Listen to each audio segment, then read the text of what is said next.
going directly to the Quran, and he's already bickering already. This is what they do. What they want to do is they want to talk your ear off. They want to monologue. They want to give you community college lectures rather than getting down to the nitty-gritty about this. Okay? I simply read the verse, and I asked them a question. I said, this verse is condemning the Christians for taking three gods, right? He wouldn't even answer that. Okay? This is what they do.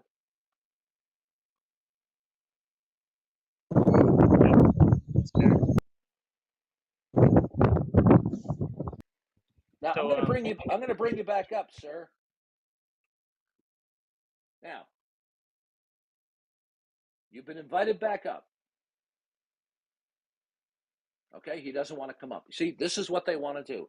If they're not granted a license to bicker and to rabbit trail, then they don't want to engage. Okay? The Islamic concept of God as Unitarian does not measure up to scrutiny. If God is Unitarian, if he is one person in one God, rather than he is tri-personal in one God, okay, then God cannot possess all great-making properties. He cannot possess love to its fullest and have it be actualized logically prior to creation. If God is Unitarian, where he is one person in one being rather than multi-personal in one being, God cannot actualize being fully and maximally personal logically prior to creation. So God would be less than fully personal. There would be no one for him to actualize relationality with, which is an integral part of being a person, human. That's why God said of Adam, it is not good that man should be alone. And then as soon as God made Eve, and God finished the creation week, he looked upon all that he had made and declared it was good. Adam went from being declared in a not good state to a good state. Why? Because now he could actualize the relationality aspect of him being a person. But prior to be making Eve, he couldn't actualize his relationality. And so he was in a not good state. Well, then that means that God himself would be in a not good state because there was no actualizing of relationality logically prior to creation. But Muslims simply don't care. They will defend Muhammad at all costs. They don't care about the truth be damned. Okay? And what people need to realize, when you give Jesus Christ the middle fingers, right? The Jesus of the Bible, it's going to cost you eternal separation from God. It's that simple.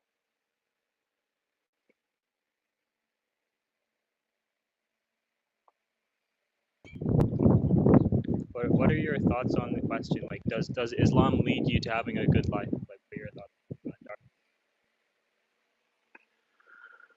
Well, there may be certain rules or principles with Islam that there are in any religion, that if somebody follows it, they would be more ethical in most people's eyes than not. But the issue is, even though we should strive to be good, what we need to realize is what Jesus himself said: nobody is good but God alone. We have to realize, in spite of our best efforts, that we are miserable failures as we stand on earth before an entirely righteous and just God, and consequently, we are under his wrath and condemnation. It is only the common grace of God that has set a time in the future as to when he will reconcile everything in terms of his justice. But God in his common grace gives us time to repent, to come to the realization that we are dead men walking. But people do not want to believe they're dead men walking. So they concoct religions for themselves and ethical principles so that they think that they can achieve their own personal righteousness, either simply if they're materialist temporarily in this life until they turn into worm food, or that one can achieve righteousness through one's performance and then have it be solidified after we're dead. All of that is a satanic deception. And it's the same message that is in Islam that is in every other world religion. It's the same thing, different facade, different veneer, but it's the same thing. Yeah, very, very true. Like the Muslims, they'll come up and they'll point at like atheism, and they'll point at like how Western society is falling into relativism and collapsing, and they'll say, hey, look, Islam, it fights against this relativism, it fights against transgenderism and homosexuality. Um, yeah, they point at that sort of stuff. So what are your thoughts on that? Like when they mention this? Well, it may be the case that Western civilization is increasingly following relativism. There's no doubt about that. But the point is, so is Islam. Islam has its own form of relativism. Okay, and we could even though they may have, from some people's point of view, stricter ethical codes in some senses, it's still relativistic because you've got a trickster God who is governing everything. Okay, you have a trickster God who lets some people off the hook for their sins and evil, and other people don't get off the hook without a resolution to justice and mercy. Right? They're relativistic when it comes to Muhammad's blunders in the Quran, like when Muhammad um, mischaracterizes the doctrine of the Trinity and then proceeds to condemn it. Muhammad completely did not understand the doctrine of the Trinity. I'm not saying he condemned it because he didn't understand it, right? From a hypothetical standpoint, he could have understood it and still condemned it. But what we have in the Quran in Surah 4 and 5, in at least three clear verses, is an explication of his understanding of the doctrine of the Trinity, which he got wrong. He thought the doctrine of the Trinity was Allah, Jesus, and Mary, the Allah being represented by the Father.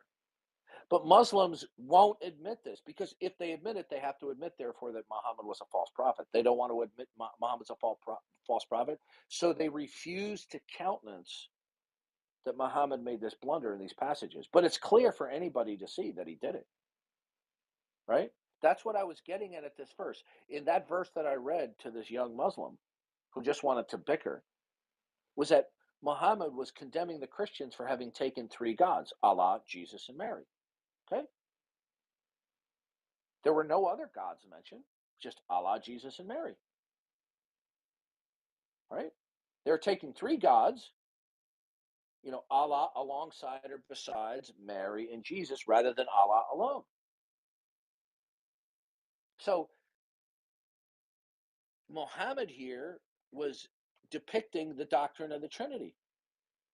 Right? Now, if he wasn't depicting the doctrine of the Trinity, why was Jesus mentioned and not the other third person of the Trinity, but Mary was? And if they say, well, Mary was included because they committed shirk by giving her godlike qualities, well, then that would be four gods rather than three. Okay? It's very obvious what's going on here. The Bible contradicts the Quran contradicts the Bible, so they have to sit there and going, oh, the Jews and the Christians, they corrupted the text. How convenient. This is not harsh or unloving. This is a wake-up call to these people. It's like you go to the doctor, and the doctor says, listen, you got diabetes. If you don't take this seriously, you could be dead in a short while.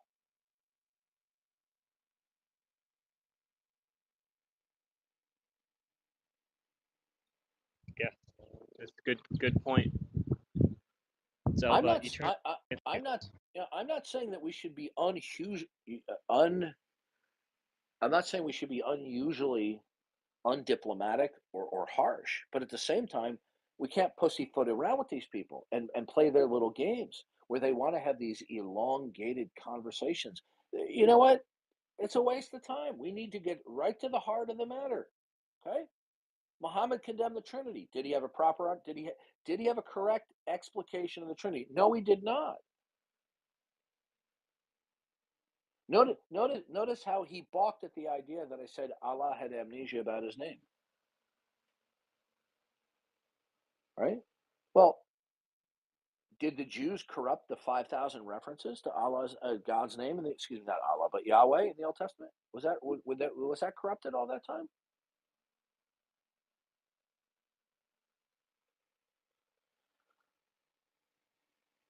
They didn't. Yeah. The difference between the true nature of salvation and the false notions of salvation is that salvation resides in the self efforts of the individual, either in attaining righteousness in this lifetime for the materialist and naturalist, or the next lifetime for people of other religions. Whereas Christianity says you are completely destitute. You are completely under the wrath of God. You're a dead man walking. You have spiritual rabies. And unless you cry out to God to save your soul, you're already damned right now. You're not, it's not that you're going to be, you are. It is only the common grace of God that withholds and has set an appointed time for judgment day. Islam is superficially different from other religions, but it is also the same in many respects. It is man's effort by which he will achieve righteousness. In other words, Allah says, "Oh, you become a dutiful Muslim? I'll just let you off the hook. No plan of salvation." And so the Muslim, by being a dutiful Muslim, right? Yeah, it's ridiculous. Yeah, but that's fair. But yeah, so if anyone wants to come on up, I see like Doctor, you're a Muslim. Feel free to come on up if you like, or anyone in general. Questions, comments, always welcome. So I guess I had another thought. Be interested in hearing your thoughts, Darth. So one of my thoughts about the whole does Islam lead to a good life thing is that one of the core things in Islam is that there's Muhammad, and Muhammad, he's done a lot of terrible You got a lot things. of wind on your mic, Theo. Okay, give me one moment. All right, but yeah, so I was just saying that Muhammad has done a lot of terrible atrocities, and it's an open secret, right? Everyone knows about it, everyone sees it, but yet they consider him the final messenger. A lot of respect about him. If you do anything that's like insulting towards him, um, it can be very dangerous for you or for me or for anyone, right? It's like draw a picture, like even if it's not insulting. I mean, drawing a picture, I don't think that's very insulting, but I guess it could be. Um, but yeah, so basically, they respect this individual a lot, but he has done a lot of bad things. So if we take that over to one's life, and they're going throughout their life, living with people in general, you can have someone who does some very evil things, like maybe they rob or they murder or kidnap or whatever that they do. But they can be like, well, they fast on Ramadan, they pray 5 times a day, they go to the mosque and they do the azan.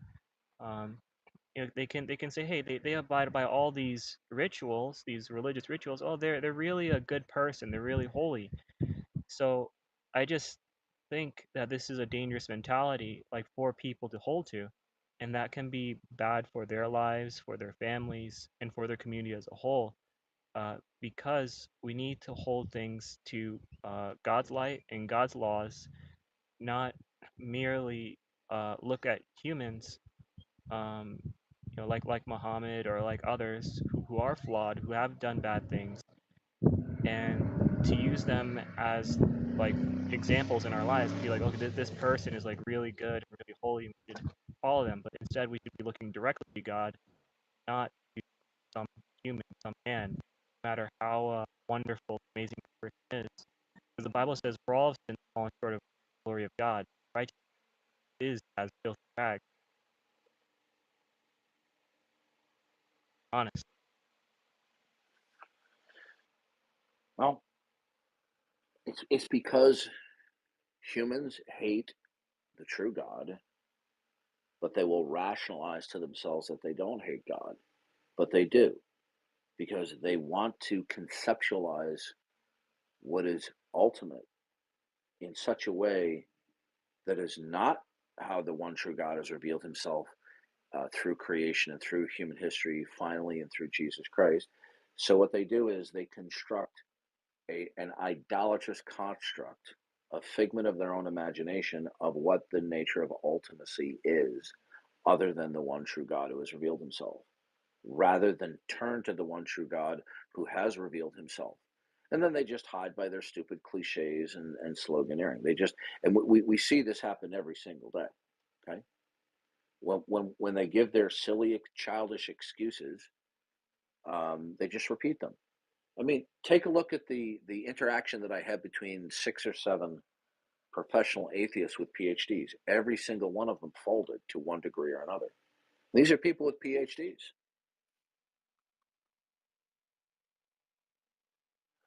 The non-acceptance of Jesus Christ as the second person of the one true God manifesting himself into human history is something that cannot be denied. And by that I mean that the denial of the lordship of Jesus Christ cannot be instantiated, because in order to do so, you're going to have to present the nature of ultimacy. Okay, you're going to have to represent. You're going to have to, in order to, you either have to shut up in the face of Jesus Christ's self-testimony that he is the Lord of all, that he is the creator manifested in the flesh, that he is that which is ultimate, from which all things derive and depend. And if one does not accept that, that constitutes a de facto denial. But such a denial cannot be instantiated, because then you have to put on the table, what exactly is it that is ultimate? Okay? It's that simple. And then we don't have to waste simple time, arguing over certain classical principles of apologetic or evidentialism. Okay? Don't accept the self-testimony of God himself, ultimately and finally through the scriptures, through Jesus Christ. Then, upon the non-acceptance and the de facto denial therein, you're going to be left speechless, because you're going to have to defend it. You don't have the luxury of just saying, I don't buy it. It doesn't work. Now, if there's anyone in here, Muslim, Jew, atheist, agnostic, if you want to come up and tell me, or anyone else up here, why it's reasonable and rational to reject the self-identity claims of Jesus Christ, come on up, raise your hand. And as long as you conduct yourself civilly and you're not evading or dodging questions, you can speak uninterrupted.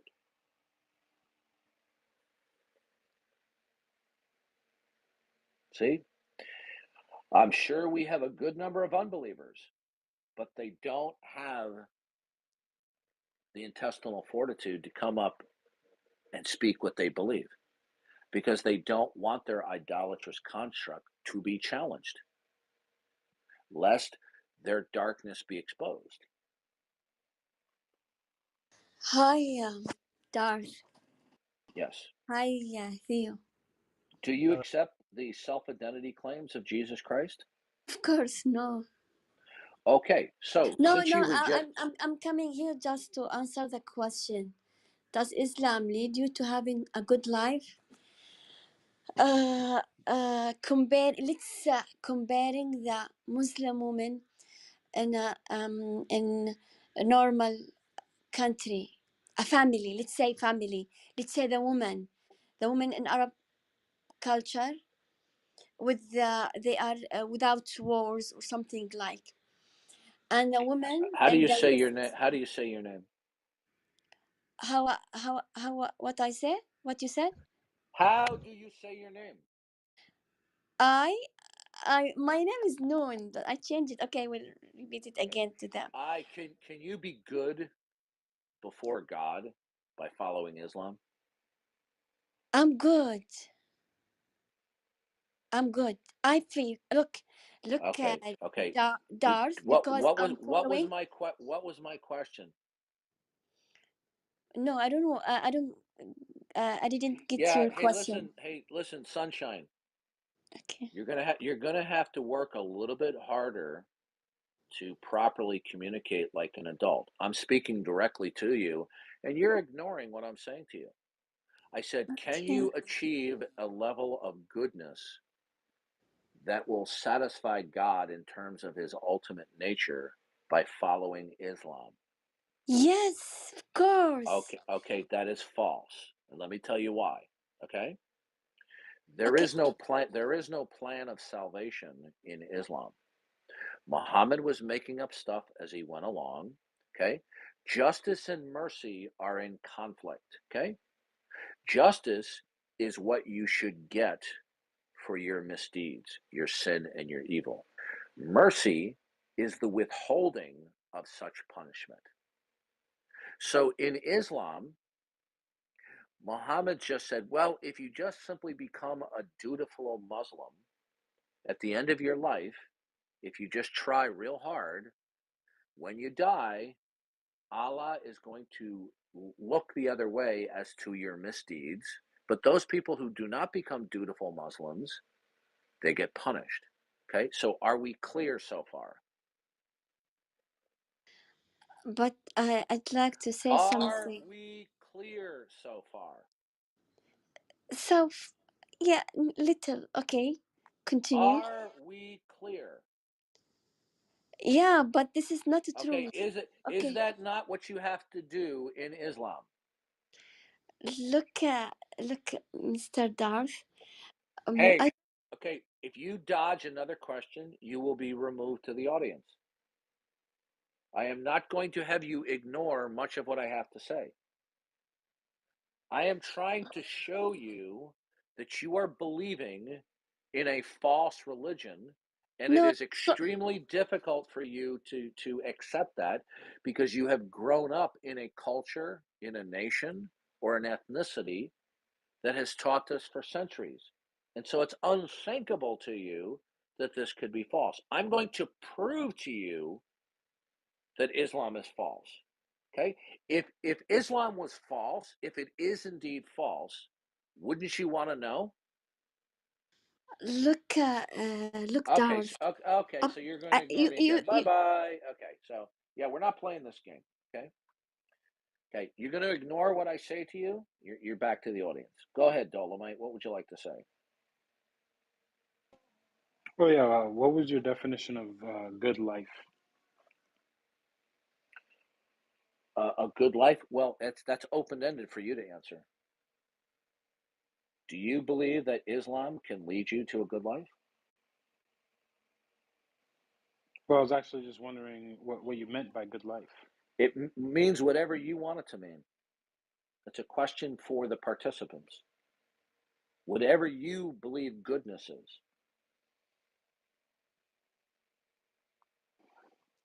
I would Is say it it can then. Sure, it can, depending on whoever's answering the question. For me, no, because I'm not Muslim, but well then you're not operating from the Islamic worldview then, right? right, that's why my question was Okay, just so then what the your Islamic definition was. worldview, since you're operating from a worldview which is not the Islamic worldview, is your worldview true and correct? I'm agnostic, so I don't know. Okay, sir, do you have a worldview? What do you mean by worldview? Your worldview is your entire collection of interconnected and interrelated beliefs that are unified, that you use as a filter to interpret and adopt or reject beliefs.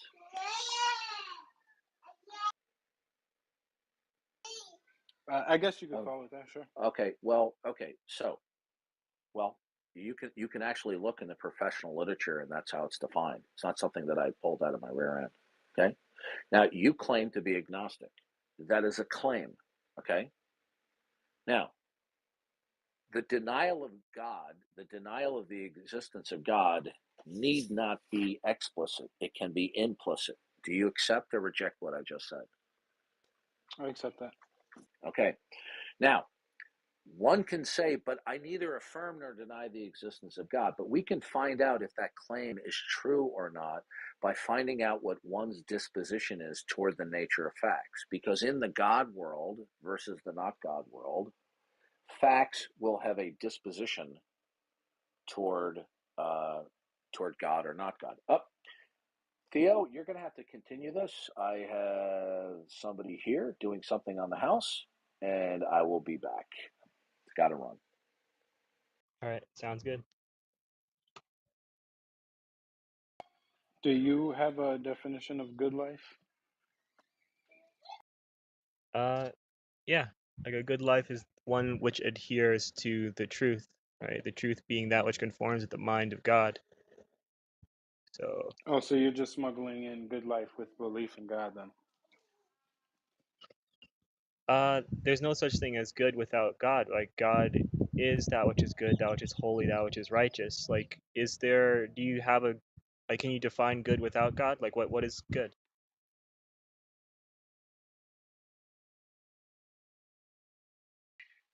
I would just say that which ought be done. Okay, ought be done according to whom? According to me? According to you?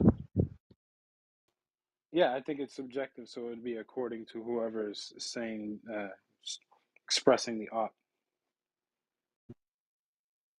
Okay, well, uh, that just makes it an opinion, Yeah, right? is there a So, problem with that? in my that would make moral facts not exist. Like moral facts wouldn't That's be not true actual. because God has opinions and moral facts still exist in your view, right?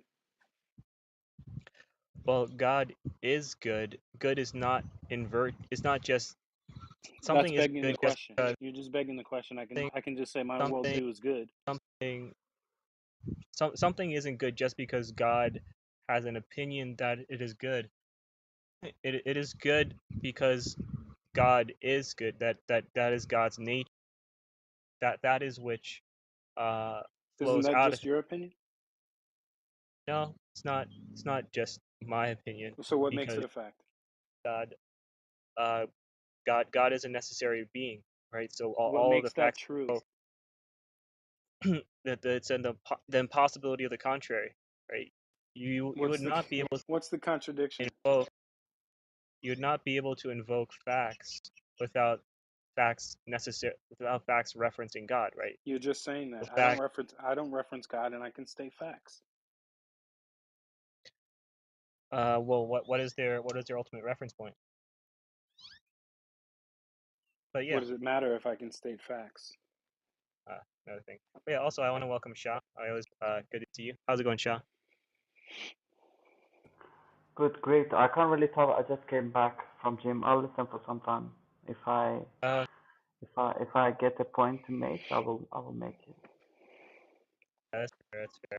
But yeah, so Dolomite, it's interesting, right? Shah, he doesn't believe in God, which is fair. And Dolomite, you also don't believe in God.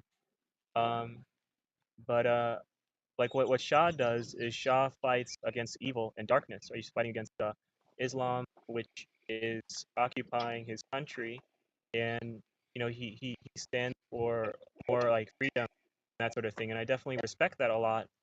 Uh, you know, especially since doing that sort of thing does like place your own life in danger.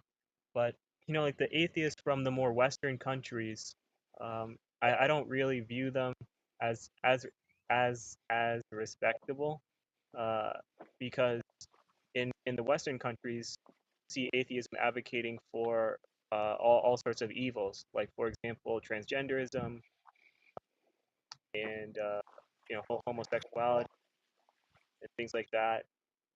But and they also white knight for Islam a lot of times. Like I've seen it occur quite a bit. I appreciate your opinion, but is there any reason to believe that anything you're saying right now is true and objective? Anything I'm saying is true and objective. Well, ultimately, all the facts that we invoke would need to reference God as their ultimate reference point. Would you You're would you just agree? saying that. What? No, I would not agree, and you need to tell me All right. why So I then, should believe that. all right. So then, what is it that the facts you invoke? What do they ultimately You're reference? just avoiding my questions over and over again. I just asked a question. What I know. I because asked one right before you asked that question. my question is directly related to what you were I saying, right? I asked one right before you asked that question. Or what was your question? Why should I believe anything you're saying is a fact or objective? Because it ultimately the ultimate reference point is God, right? You're Is just saying that. Why should I believe that? yeah. The question is, how do you invoke facts? How do I invoke facts? Right. That's the question. That's not the question. The question I asked you was, why should I believe anything you're saying is fact or objective? That's the question. Why should I believe it's true besides you just saying, oh, to invoke facts, you have to reference God? Why? Well, that kind of goes to why should you believe anything is true? So that's a question of epistemology. But I want to welcome Merva. Doesn't Welcome. go Do to you have a that. question? You're just Did you? unable to Welcome. answer the question, and that's fine. Welcome. I'll accept that. No. Welcome, Merva. You have a question. Hi. I just saw the heading Islam. Does Islam lead you to having a good life? So, yes, it does.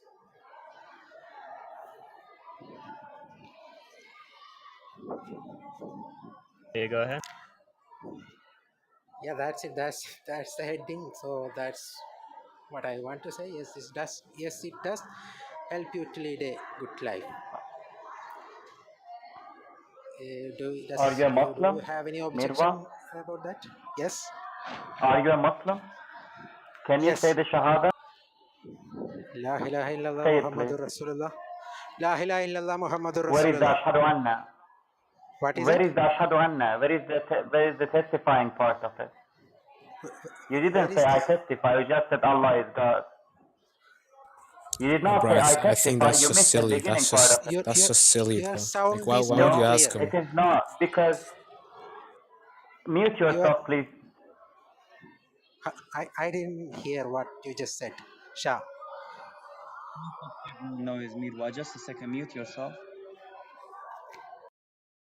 Okay, I asked you because you said that yes, Islam leads you to having a good life. I asked you, do you know how to say the Shahada? You said yes, and I asked you to say it.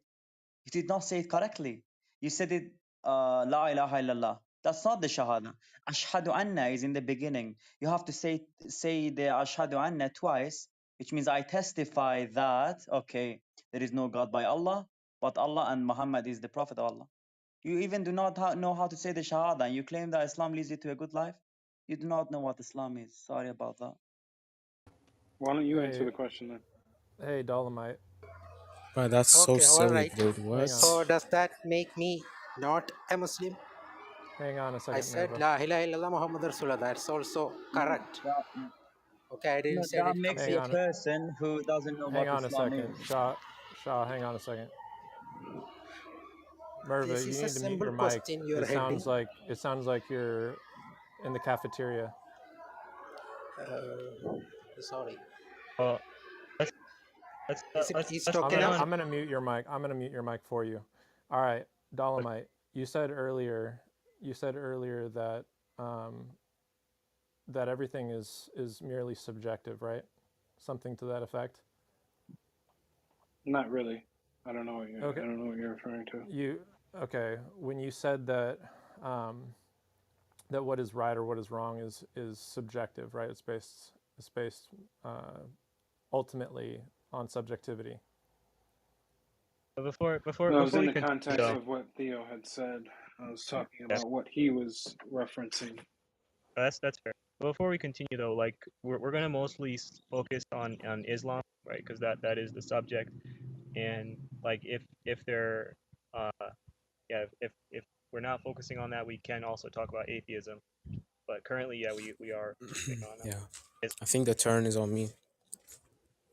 Sure, yeah, go ahead. Yeah, does Islam? Yeah, the answer is yes. And any other questions? Uh, sure, yeah. So with yeah, so you said yes. All right. So what are Mhm. your thoughts on um like Muhammad? Like, do you think that like do you think Muhammad is a good example like for you, for me to follow? Yeah, he's Such the best of examples for mankind. Yeah, and like do you believe like Muhammad has ever done anything wrong like in his entire define wrong. Like, if you want to define wrong as like mistakenly spelling a cup of water, then yeah, probably yeah, the prophet would have done something like that. But until he's corrected, right? But when it comes to like sinning or doing something that is unhealthy or devastating, right, to oneself, spirit, physically, or mentally, right? Then no.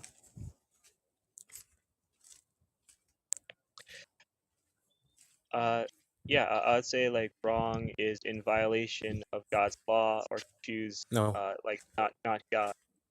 no. So, all right. So yeah, in like I would say that like Muhammad, he's definitely done bad things. Uh, yeah. You're kind of cutting off a bit. You're like going on and off.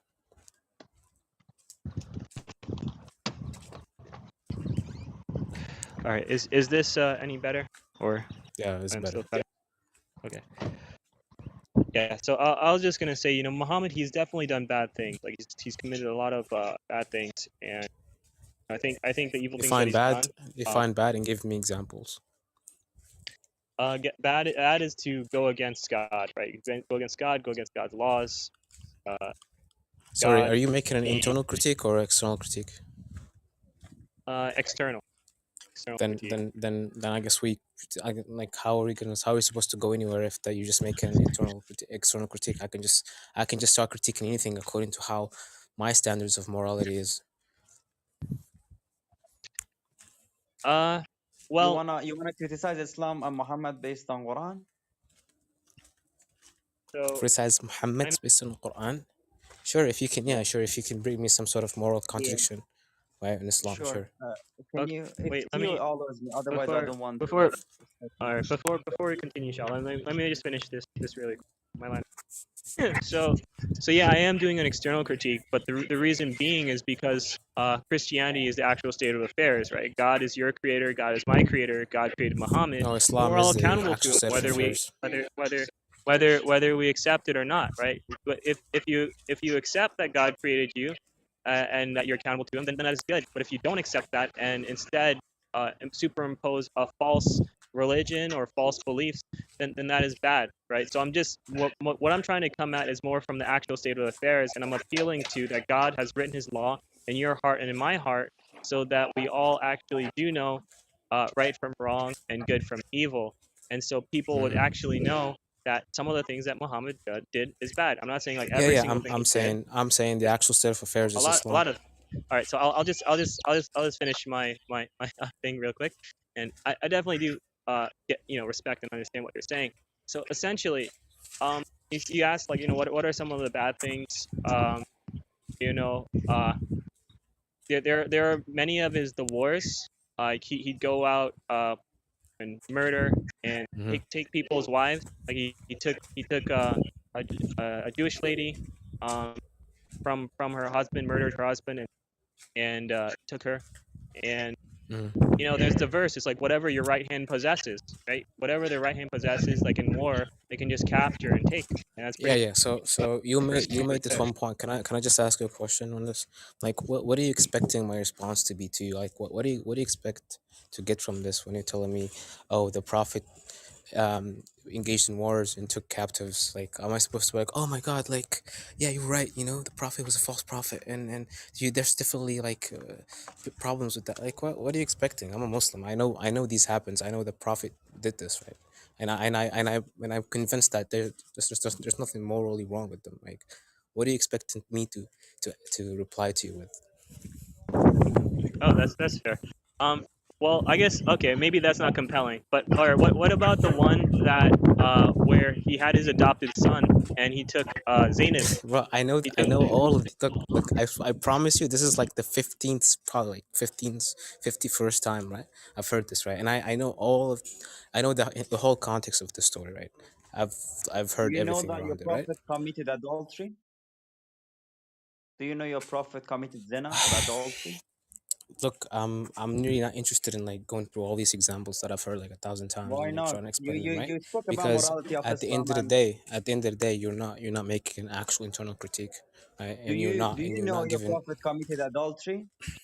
Bang. No, he yeah, didn't. No, he didn't. No, he didn't. yeah. There is a verse in That's Quran that fair. proves it. Adultery, how it's defined in Islam? No, it's not.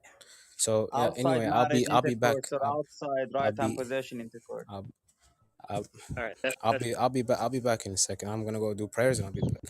Okay. okay. Sounds Yeah, so Muhammad, Theo, just a second. Muhammad committed adultery based on a verse in Quran.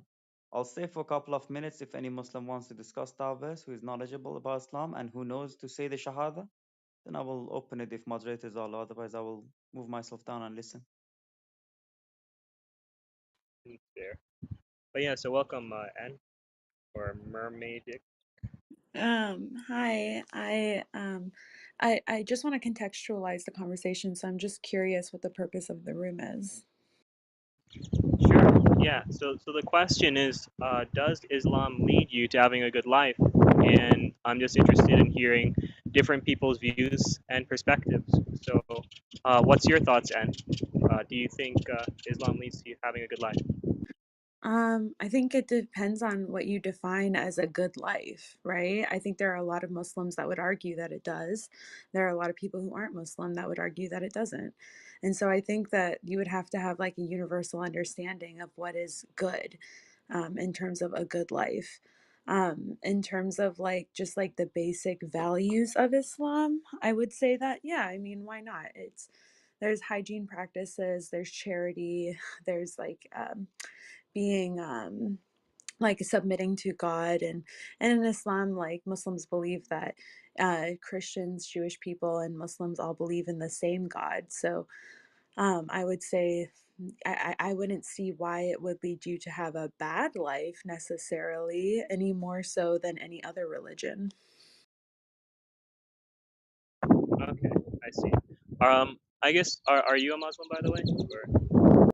I was raised in an Islamic country by Muslim parents.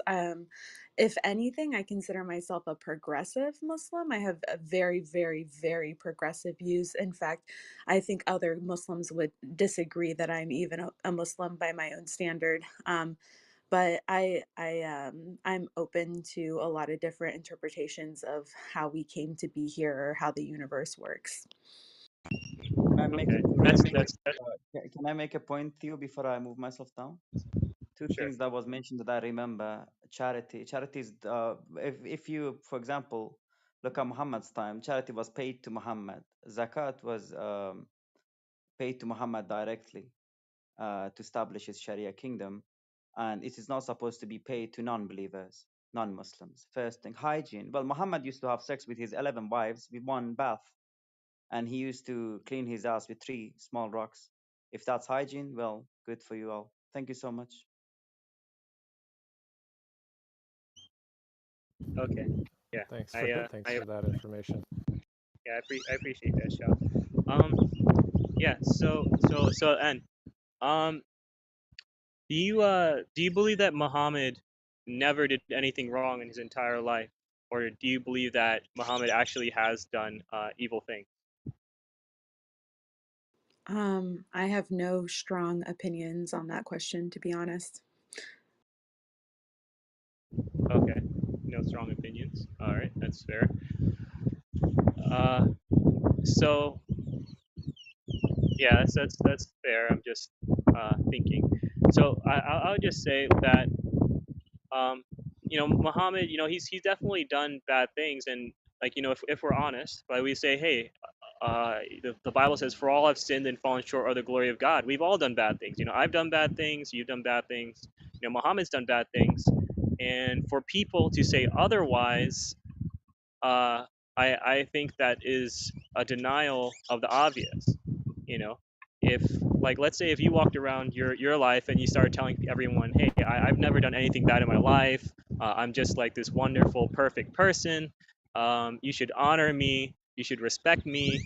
And if you draw pictures of me, you should die." Uh, that would be a bit problematic. Like, wouldn't you agree? Well, I actually have a question for you in return. I assume you're a Christian. Yes. Do you think that Jesus ever did anything that was bad? No, Jesus is without sin, right? Jesus is fully God and fully man when he was walking the earth, and he lived, he preached, he taught, he healed, and he shed his blood on the cross, right, for your sins and my sins. So if you have a genuine trusting faith in Christ, though your sins are scarlet, they are as white as snow. So Jesus is the unblemished lamb, the Passover lamb.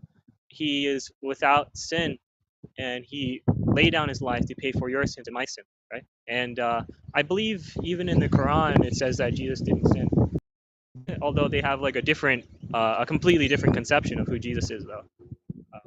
Yeah. Yeah. I think this comes back to what is the purpose of this room. And so far, I've heard a lot of attacks on the Prophet Muhammad and uplifting your own spiritual belief. And I'm curious, like, what the conversation necessarily has to do with about Islam leading you to have a good life. Oh, yeah, that's fair. I guess my overall one of my overall points is that something that stems from living in this uh, this cognitive dissonance, right? Like, let's say if I see something bad, like I see someone doing a bad thing, but I say they're a good person. Well, that means like I'm lying to myself. Well, Like let's do say, people have to be perfect in order to be a good person? yes, yeah. People need to be without sin. They need to never do anything bad in their entire life. Right? Good is not what you say it is or what I say it is. God is good. In God, there's no darkness at all. Right? You're God just is. saying So, like, Christianity Hang on, doesn't lead you Oh, to it's hang having a on, good life, hang if on. that's the truth. Hey, Theo, your mic, there's a lot of wind behind your mic, just so you know. And think of it this way: if you steal a car, does that just because you stole one car and it was a long time ago, does that somehow negate the fact that you stole that car and that you're a thief? well, I'm just curious, like, does that mean the only Well, hold on. Can you person? answer that question? It's not a I good think that analogy. I believe in that people can change and be rehabilitated, and that just because you have done something in your past Yeah, but doesn't. what Well, is well, what does it I'm make answering you your question. if I'm you answering your if question. you yeah if Um, you okay if the law says that you cannot steal a oh, car I and I you don't go I out and don't you base steal a car, morality. I don't base what morality on the it law. For doesn't matter what you base morality off of. I'm saying if the law is that you may not steal a car and you go out and steal a car, what does that make you? okay, what I'm trying to tell you before I was Are interrupted was you are you going to answer the question or not? I was all right. answering the question and you interrupted me twice. Yeah, it sounds like you're trying to trail away from the All right. question. Let it So what are let's be you if you charitable. steal the car? Okay. Well, here's what I'm hearing. Here's what I'm hearing. What I'm hearing is that y'all are coming to this conversation with a deeply held belief, which is fine. A lot of people on Clubhouse do that. But what I'm also hearing is that you're not You're not open answering to. the question. Okay, I tried. Okay, fuck. Let me backtrack then. Um, I believe that people can have done things in their life that were not like pure Puritan in some sense, right? But I also believe that people have the capacity for change and to become better slash good people. I think that just because somebody made one mistake in their life, as we are like fallible to do as human beings, doesn't negate the fact that they can become a If good if person. the law is that you cannot steal cars, otherwise you are a breaker of the law, and you steal a car, what does that make you? Okay, but don't agree as using the law as a measuring stick of being a good or a bad person, because I don't think that all laws are completely moral.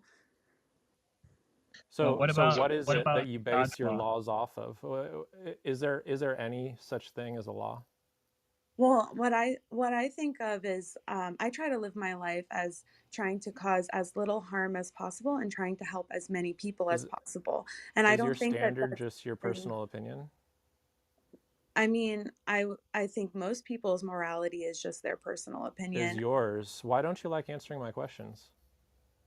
Because here's the thing, I feel like you're coming at me, first of all, like, and not with curiosity, but with an accusatory tone. No, And no, I'm trying to show you the foolishness of your position, and you're evading me like a worm.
I heard you, yeah. So then Eddie said something interesting. He said, "No, that's not what I said." And then he said it again, and then you reworded it to use your words. Now, what's interesting about that is I remember you telling me just the other day, "Why do you have to reword what I say? Why can't you just let me use my words?" I did Interesting, use John. Why his did you words. do? No, I No, you did use didn't. his words. Yes, I No, you did. didn't. No, you didn't. No, you didn't. No, you didn't. Nowhere close. So you're a Interesting. Humean It's now? very interesting. Very interesting. Very interesting, John. My question to him was, how do you know the truth? That was my question. And what did he tell you? Right? He was talking about the high And degree what of did he tell confidence you? based upon the evidence, right? What That, were the words he used? right, that produces war. I'm just telling you right now. I heard what he said, and he says that the high degree of confidence establishes knowledge, is what he was saying. My question was about truth, not knowledge, first and foremost. However, truth is included in the word knowledge, and therefore he's saying that you can know the truth by the theory of knowledge, in a sense of, and so to me it's circular in the sense No, that the I said truth is, correspondence theory, how it corresponds to reality. yes, I listen, I And hold he to said that 3 JTB. times. Oh my goodness. So in other words, with respects to truth, how do you establish that it corresponds?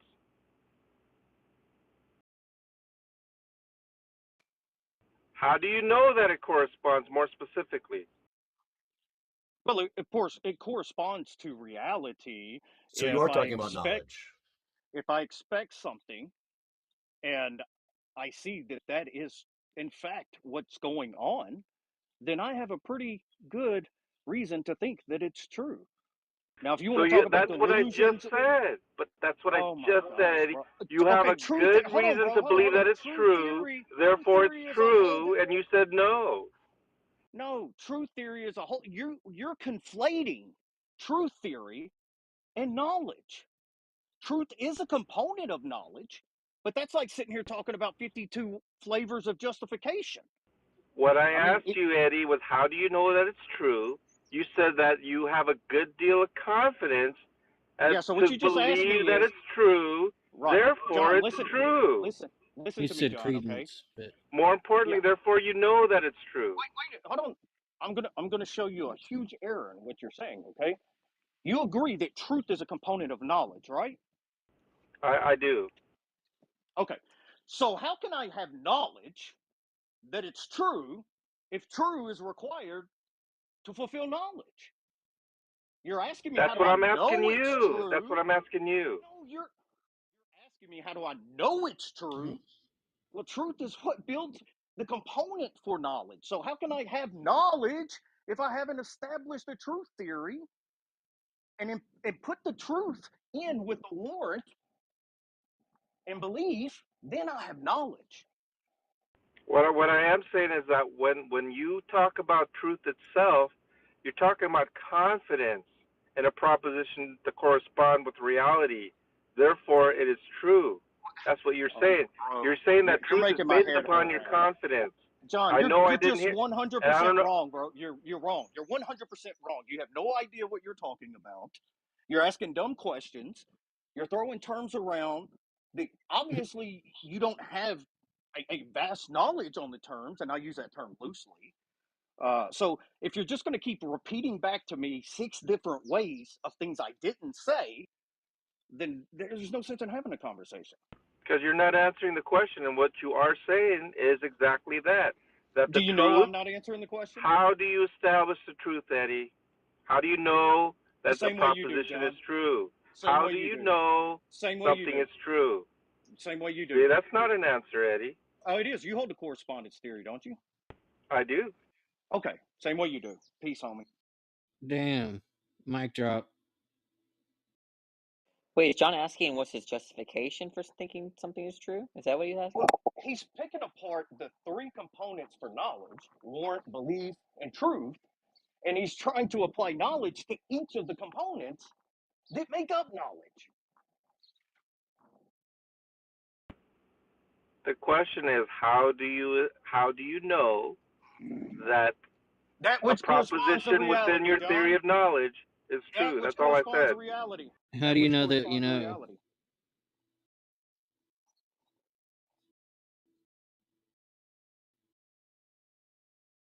How do you know what's true is true? That was my question. He's saying that a high level of confidence establishes something is true, Xbox. Did you not? And then he says I misrepresented him. That's exactly what he said.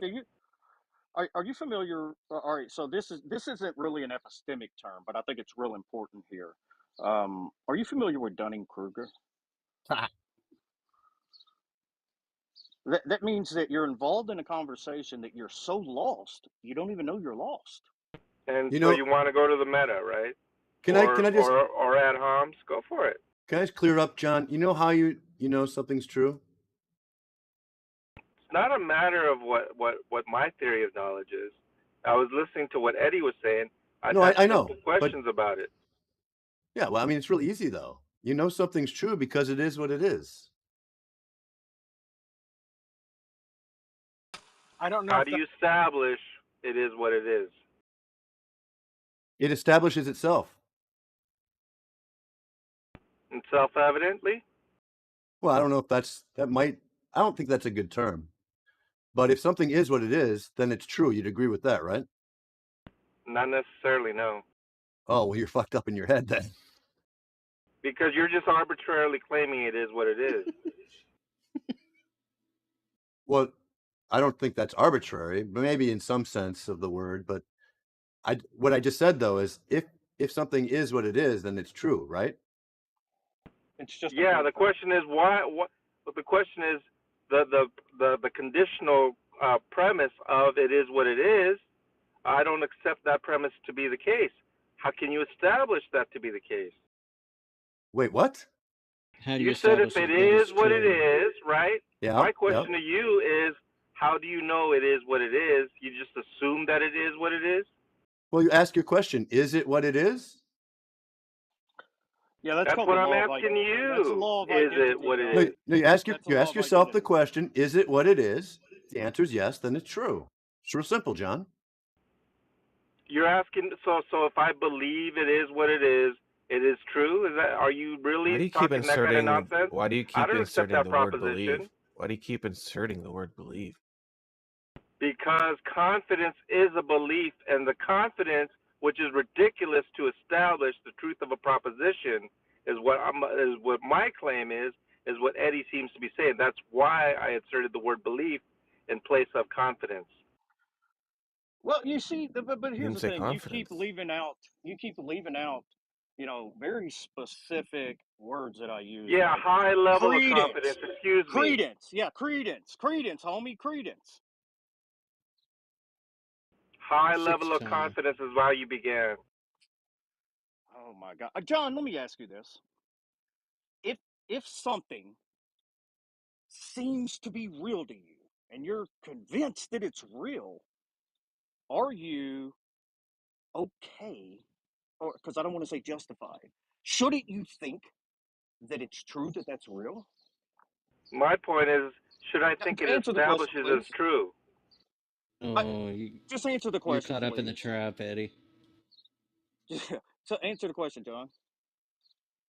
You're asking me, should I believe that it's true?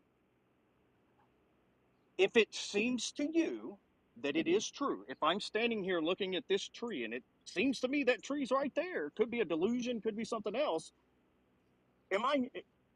shouldn't I believe that the tree's there? Yeah, if I think I'm in my right mind. Okay, all right. So if I get closer to the tree, I can see it more clear, and I can tell that it really is a tree. So now I have a higher confidence that it's a tree. Well, how do you establish that it really Hold is on, a tree, quote unquote? hold on a second. And then if I get even closer to it, I can actually touch the bark on it. And I can, with a very high degree of confidence, say that that is a tree. So it is true. It corresponds with reality that a tree has bark and limbs and leaves, and it exists right in front of me. It corresponds with everything I know about reality. So there's your truth to it. I have the Okay. belief. Whoa. Hold on. I have the belief, and based on the evidence of me getting closer, now I've added in touch to seeing, and I can smell the tree. So there's another one. So now my confidence in believing that that is there, a tree, now I move to the point where I say, I know there's a tree there. Okay. Whoa. Let me begin from the beginning. You said reality, right? Specifically, objective reality. You're What is talking about hard a with, I sense, literally which just is broke it you're down so cutting my me off, 8-year-old Eddie. could I understand. let you speak. And so you said I've been speaking for 20 reality, right? minutes. Hang on, Eddie. And then you said Oh my God. your I'm not truth, playing these sophist right? games, You homie. Just said save the it, word. save it, You said the save it, phrase save it, your truth, save it.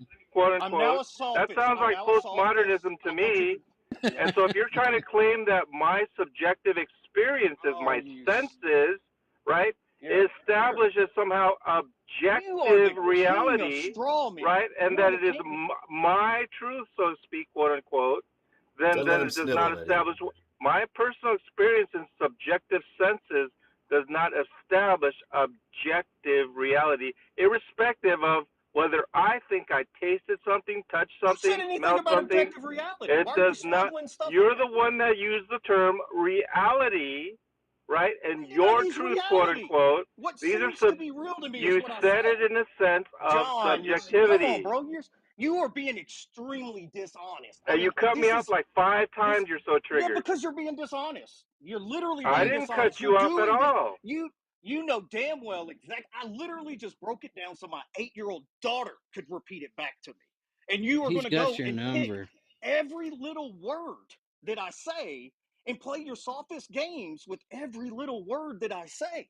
So I'm not interested in this. I mean, you Yeah, obviously my senses do you're not not an establish honest objective reality. interlocutor. You're not an Yeah, honest interlocutor. my You're just here to Get senses argue, him, John. John. He's got You're your my just here to number. argue.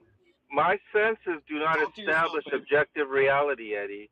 Nor is it quote unquote my truth. What Oh, you're so espousing, if you burn what you're yourself on a stove, espousing is postmodernism. does that stove objectively exist?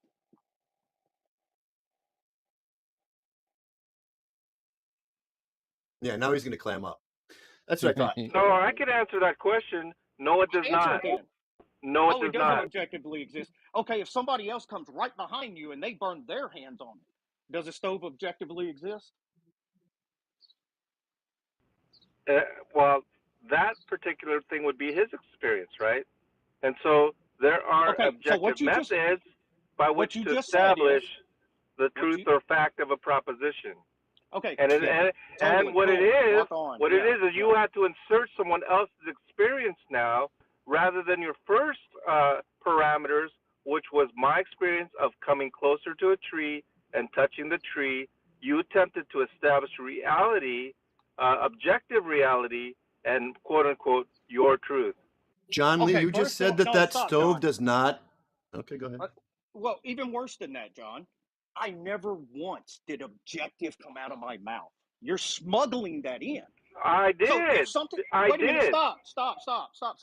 So let me say, if you're experiencing something, you can say that may be a delusion. Or if somebody else comes along and has the same experience, aren't you pretty comfortable and confident with saying that it's objectively true? Yeah, I'll tell you one thing, Eddie. About 15 minutes ago, you said that claiming, I think it was James Gibson said objective reality. You just protested to say it was redundant, okay? And I agree with you. It is redundant. Okay, Hang on, Eddie. You keep interrupting me again. You keep interrupting me again, Eddie. You're so triggered, it's not even funny. Okay? And so with regard to objective reality, I do agree that reality is objective, right? However, when you said me touching the tree is reality, right? I didn't say reality. I did not smuggle in the term objective reality. I have deliberately inserted the term because it is redundant, and so it doesn't change the meaning of reality. I just wanted to be clear to you that you're claiming my subjective experiences is objective reality, and I simply reject that as being true. I never once said or implied that. Second of all, so what you just said was, I told James, or I asked, actually, I didn't even tell anybody anything. I asked, isn't objective reality redundant? Because reality is redundant. Right. But so you protested when I said objective reality, you said I smuggled it in. Let me talk. Shut up and let me talk. I'll let you talk. Okay? So when you smuggle in a word to be purposefully redundant, and all it does is confuse the conversation, you are by definition being a dishonest asshole. I mean, there's no other way around. Deliberately redundant, you're correct. Yeah, okay. I did say it deliberately redundant to show the distinction that the reality you're talking about is in no way objective. My senses are not objective, first and foremost. My touching is not objective, and nor is truth subjective in a sense of your truth, quote unquote. These are your words, Eddie. John, if you keep filibustering, I'm going to scream over you until you stop talking. Yeah, thank you. John, thank you. Define objective for me and how we know something's objective, please. Objective is that which is apart from our subjective opinions, feelings, beliefs, and so forth. Right. So now you've just put a wall up that you can't climb over. Because any evaluation you do, you're a subjective person. So that's the problem, is you've been using a definition of objective that, one, allows you to move the goalposts all over the place, two, is not used anywhere in philosophy, and three, you can't even support your own view. And you're telling me that my view's screwed up. I mean, you literally just that was self-defeat. Right. Do you reject my definition of objective? I asked you how you know. I asked what it was and how you know. You were criticizing my definition. My question was, do you object to my definition? It's a simple question. Yeah, the way you worded it, absolutely, because you put a wall up there. Could you give me your definition, please? You didn't actually finish answering Eddie. Yeah, he's not going to. The problem, do you understand the problem, John? You said objective exists outside of your subjective experience. Yet you Yeah. can't even Hang on, evaluate Eddie. that. Hold on. Eddie. You can't even evaluate that without your subjective experience. That's Yeah, awesome. you can try to pull a rascal with phenomenology, right? Wow, bro. Right. All But right. here's the You thing, said okay? it, man. You asked me for objective, the definition, I gave you one. You see, you said you did not agree. All I'm asking is, could you provide me your own so that I can have a better understanding when we use these terms? Yeah, that which exists apart from my personal experience. However, I can use my personal experience to evaluate something and make a choice of whether it's probably objective or not. But it's Yeah, that was always about as clear as mud. It's always going to have a subjective component to it. So when you make the absolute statement that objective exists outside of subjective experience, then that means you can never know that it exists because it requires subjective experience to evaluate whether something's objective or not. And you can have the last word. That which exists outside of a mind.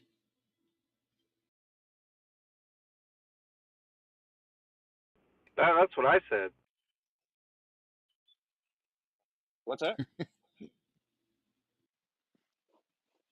Well, I I'm an said that idealist anyway. I said that which exists outside of a mind, and John Lee said that's exactly what I said. Yeah, it exists outside the mind, but you can't use the mind to figure out that it exists outside the mind because then that's subjective. It's not objective. Right. Eddie, how come he insists on changing your words? I don't understand. Oh, because he's Why does he being do that? extremely dishonest. He's arguing to argue. That's all it is. He has no I'm not. interest in I'm my not trying position. to argue. Yeah, you I are. took issue to some of the things You you have said is all. misrepresented me and straw man 50 times. I don't believe I did at all. Room decide.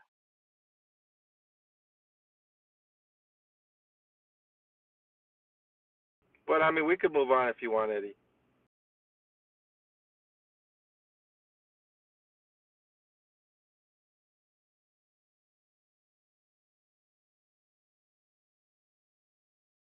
Evil is a problem to Christians because... That's a great question. No, you should save that for Tom on the debate.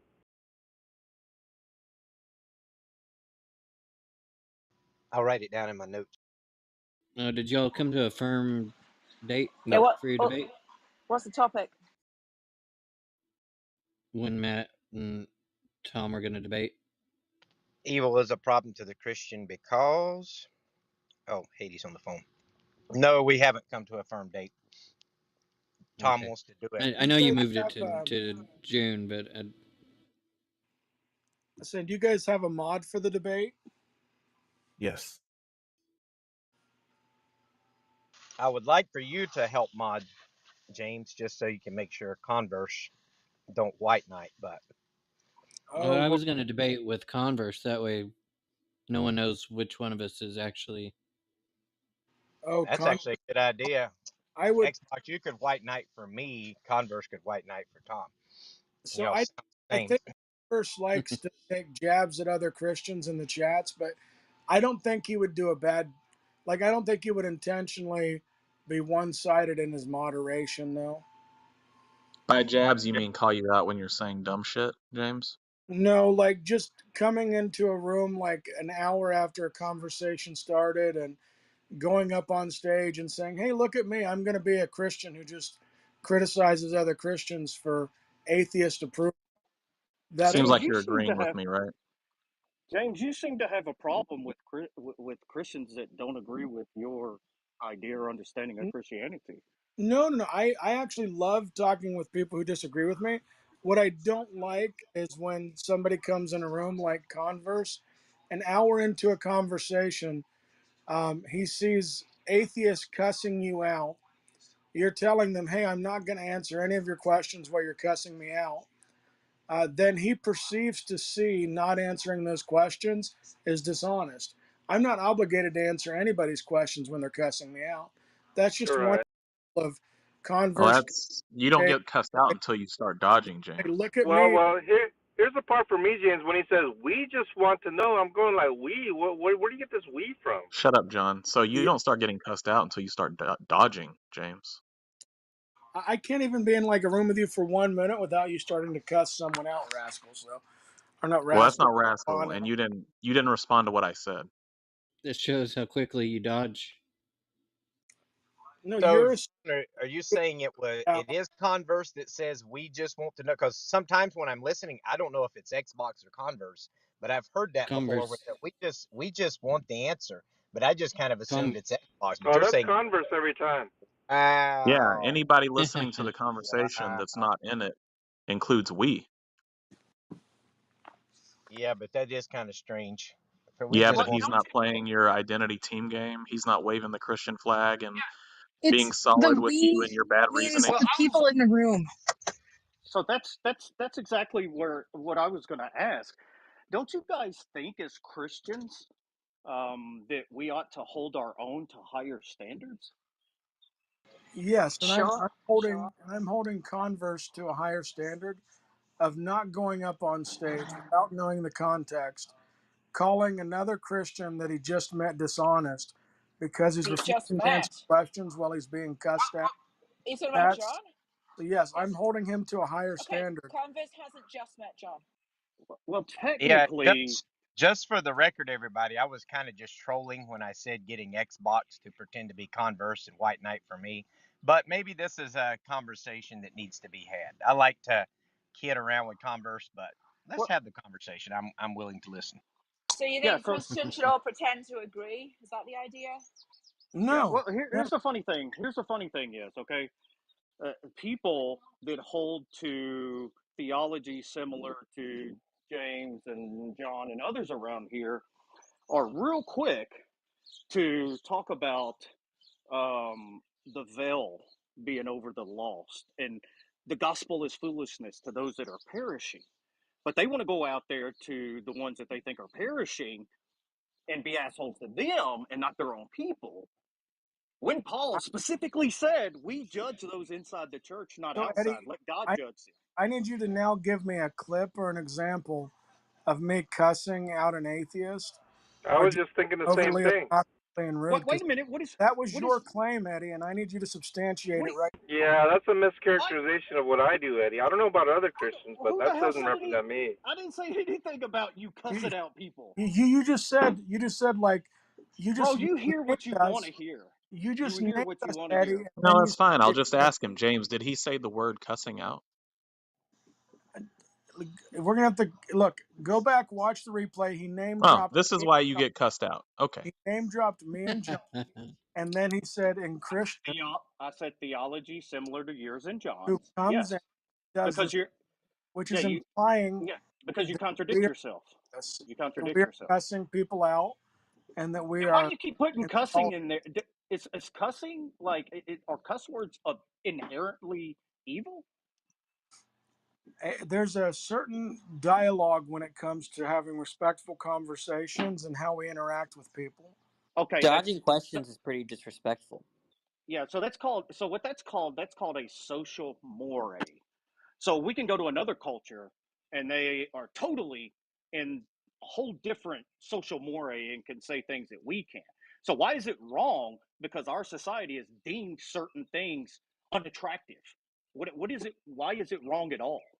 So if we live in a society where there's a certain decorum and a certain way to talk to people, if somebody doesn't treat somebody with respect, there's no obligation for that individual to interact with them. Okay, so now Call you're a relativist. justification. There's Well, no look, obligation even if they did want to. You look, think Eddie, society deems what's wrong and what isn't. I mean, look, that's hilarious. were you and Smokey Saint made up? You had the same blowout with him where you didn't And appreciate how he talked to you. no, Because no. See, did respectful. you even, bro? Did you even listen to it? Yeah, I did. Right. So why did I get mad, James? You initially got mad because his friend had typed a smart aleck comment to a woman in the chat. Then Smokey Saint piped up, was not happy that you removed Will. You got on the show with him after he's critiquing you. In that show, he starts saying derogatory things to you. You get upset. You say that there's no reason to interact with this conversation, given that, and Yeah, that was no, that's the same so. Wait a minute, scenario. you've already misunderstood. I didn't give two damns how he talked to me. It was the anti-LGBT slur that he was using. That's what I got mad at, not the way he's talking to me. I'm a man. I've been cussed out and cussed people out a million times. I mean, if you like to use in some kind of sadomasochistic way, that's on you, Eddie. I don't like people to abuse me online. Well, you know what you call abuse is not the same thing I'd call abuse, and that's fair. You don't have to interact with it, but I don't. It's funny how you keep putting this qualifier in there that they're cursing you out. So if they just said, "James, you're such a darn crappy bird dog idiot," are you going to be just as inflamed as if they cuss you out and say, "James, you're a dumbass, total freaking idiot"? No, with the first. Oh, okay. So it is the specific set, words. But the second set is what happened, and then when I'm explaining to them, hey, I don't do my YouTube channel for you. Thank you for your opinion. You don't have to watch it. I do it because it helps me, and I've suffered from depression in my life, and this is one of the outlets. And then that person continues to verbally degrade me, call me a terrible human being. My YouTube channel's worthless. I'm worthless. I should just log off the app. I should delete my channel. You expect me to answer those questions? No. I'm not under any obligation to answer anybody who talks to me like that. Period. I actually agree with you. That's not even the claim or That anything was that I when said. Converse came in the stage and said, oh, I would just answer the questions. It's dishonest not to answer the questions. He was in there the whole entire time I was getting verbally abused, and me verbally saying back, I'm not going to answer those questions if you are going to continue to talk to me like that. Wait, So hold on, real quick. I'll let you defend yourself, James. So totally fair. I wasn't there. I can't make a judgment. Look, I on can that. fix this, But I Eddie. can Look, say real James. quick. No, look. Just let me fix this. Look, because I think your YouTube channel is complete shit, James, has nothing to do with you talking to Converse. So shut up. Let's correct what was said, okay? Because there's Well, real quick. Let me say this last piece. Well, hang and on you a can have second. him. You can have him just real quick. I'm What about I to was going to say. What I was going to say is just 1 second.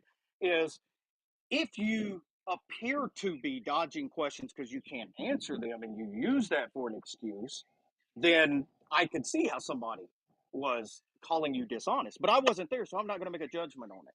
Well, that wasn't it. Yeah. So And look, I said that I'm not answering these questions as long as I'm being talked to like that. Then Converse comes on and says it's dishonest not to answer questions. And then I asked Converse later on, let me under say what where the mistake is. circumstances am I obligated to answer any question from people verbally abusing me? Look, I will clear it up, right? I would not say that you had an obligation to that, right? I would say, look, if you don't want to answer that question from him, that's fine. It seems that you guys aren't getting along, whatever, right? What I said, I hadn't talked to you at all at this point, okay? Delano asked you a question like 6 times or something that you kept avoiding. That's fine if you don't want to answer it, okay? The issue is, and what I exactly said, I remember, we can go back and watch the replay, is then when Delano was out of it and somebody else asked you the same question, well, what is your answer to that question? You said, I won't answer that question from anybody else because it came from him. And I said, yeah, I just find that kind of thing dishonest. So Right? here's part of Converse, because you said that and you also said the other thing I indicated.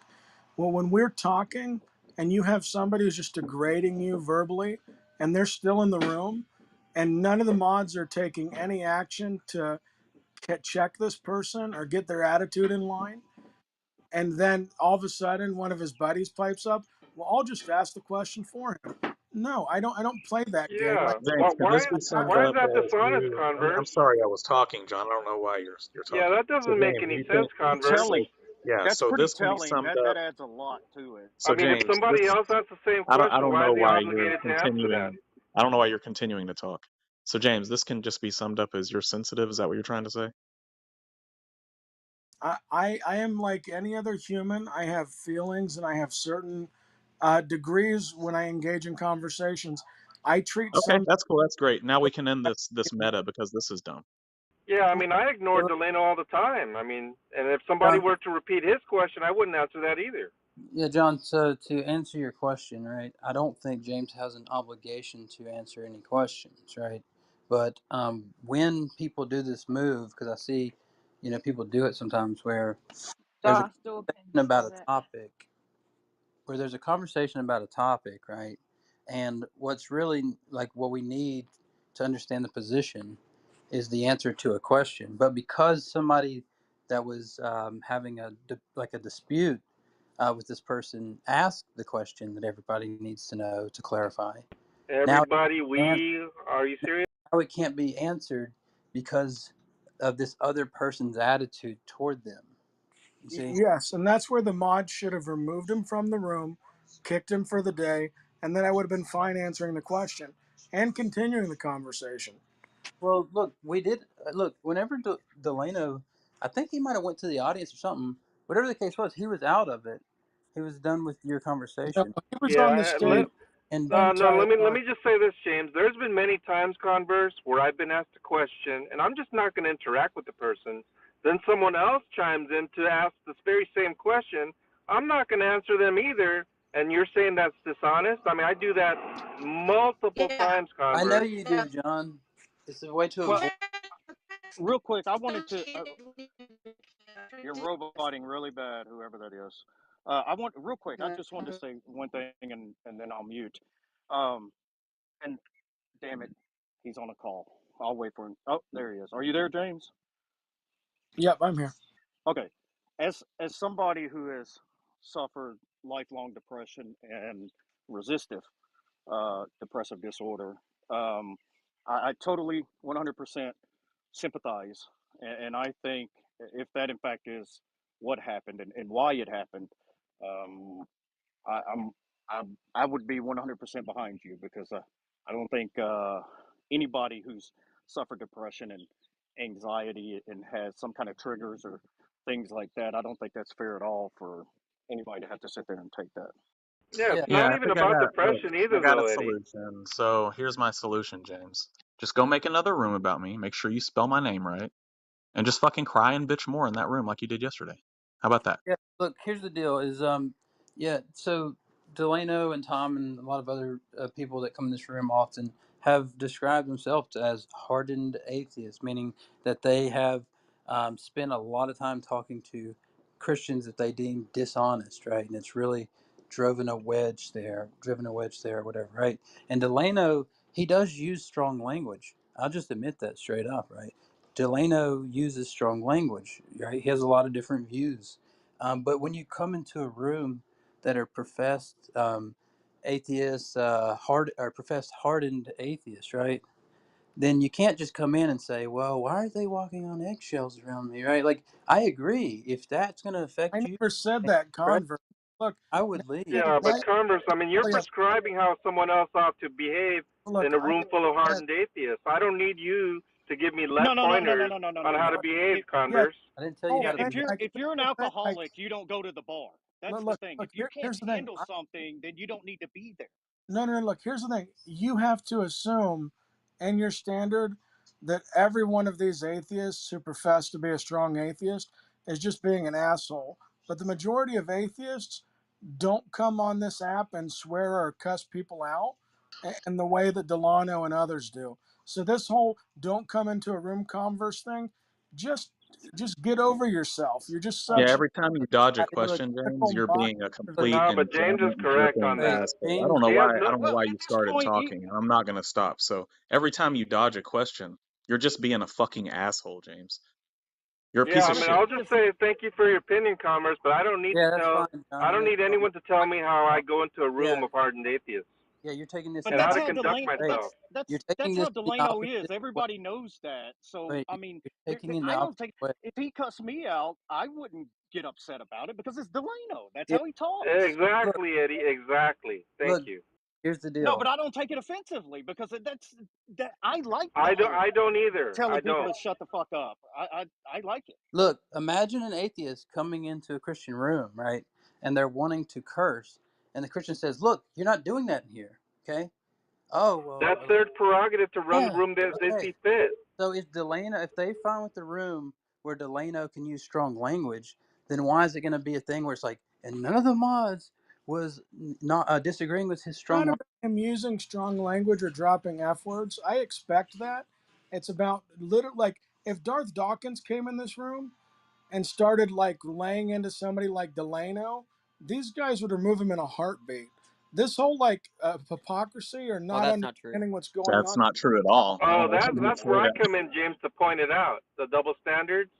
That's where I get kicked out for pointing it out. We That's would not we true, would John. never kick Darth out. Yeah, Darth wouldn't come in here. Actually, last night Delano was using strong language with another atheist, right? And this atheist kept getting so mad at Delano, he even changed his like bio on his profile today to say something like Delano's an idiot or something, right? It's not about whether you're a theist or not, right? So, but if you that my whole thing is, look, I agree with you, James, that like if this type of stuff does affect you, like with your, if you might have some type of mental health things, right? I just agree with you that you shouldn't be in that environment. I mean, I would even look if you were like, hey, well, I want to have a conversation about this stuff, and you invite me to a room, So you know, here, I'll go there. so Right? here's where you're missing it. I'm not saying that I can't handle yet another prick on the internet. What I'm saying is that for me to have conversations with people, I need like a degree of decorum. Like the conversation has to be productive. I'm not in here so that an atheist troll can stroke himself on the other end of the computer and talk down to a theist. If you want to Well, I engage think we're on the same page because I also agree the conversation should be productive. So you ought answer questions to facilitate the conversation. and you ought not be a prick when you're talking to people, and then the conversation can get You answered. ought suck my balls. So Look, if you guys agree on that, right? Wait a Then minute. You're hold on. You're giving back to him what you're castigating him for, James. You're calling him a prick. I mean, dude, don't complain about the way he's talking to you, and then you give it in return.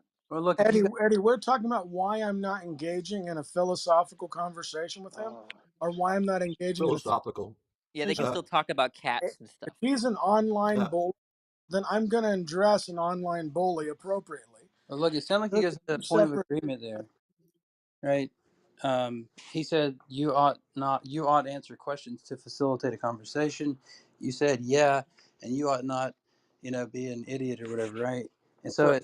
so if that's the point of agreement, then you answer his question, and he doesn't, get irate with you or whatever. You're asking him to answer his questions. You're kidding me. That's like show me your boobs. Well, You're that's kind of kidding me, weird. right? The whole That's kind reason of, wait, why what? they got But into that's almost like a threat. If you don't answer my question, I'm going to cuss you out. That no, doesn't make sense. get I out of the personally. room if you don't want to answer the It question. is a threat, Matt.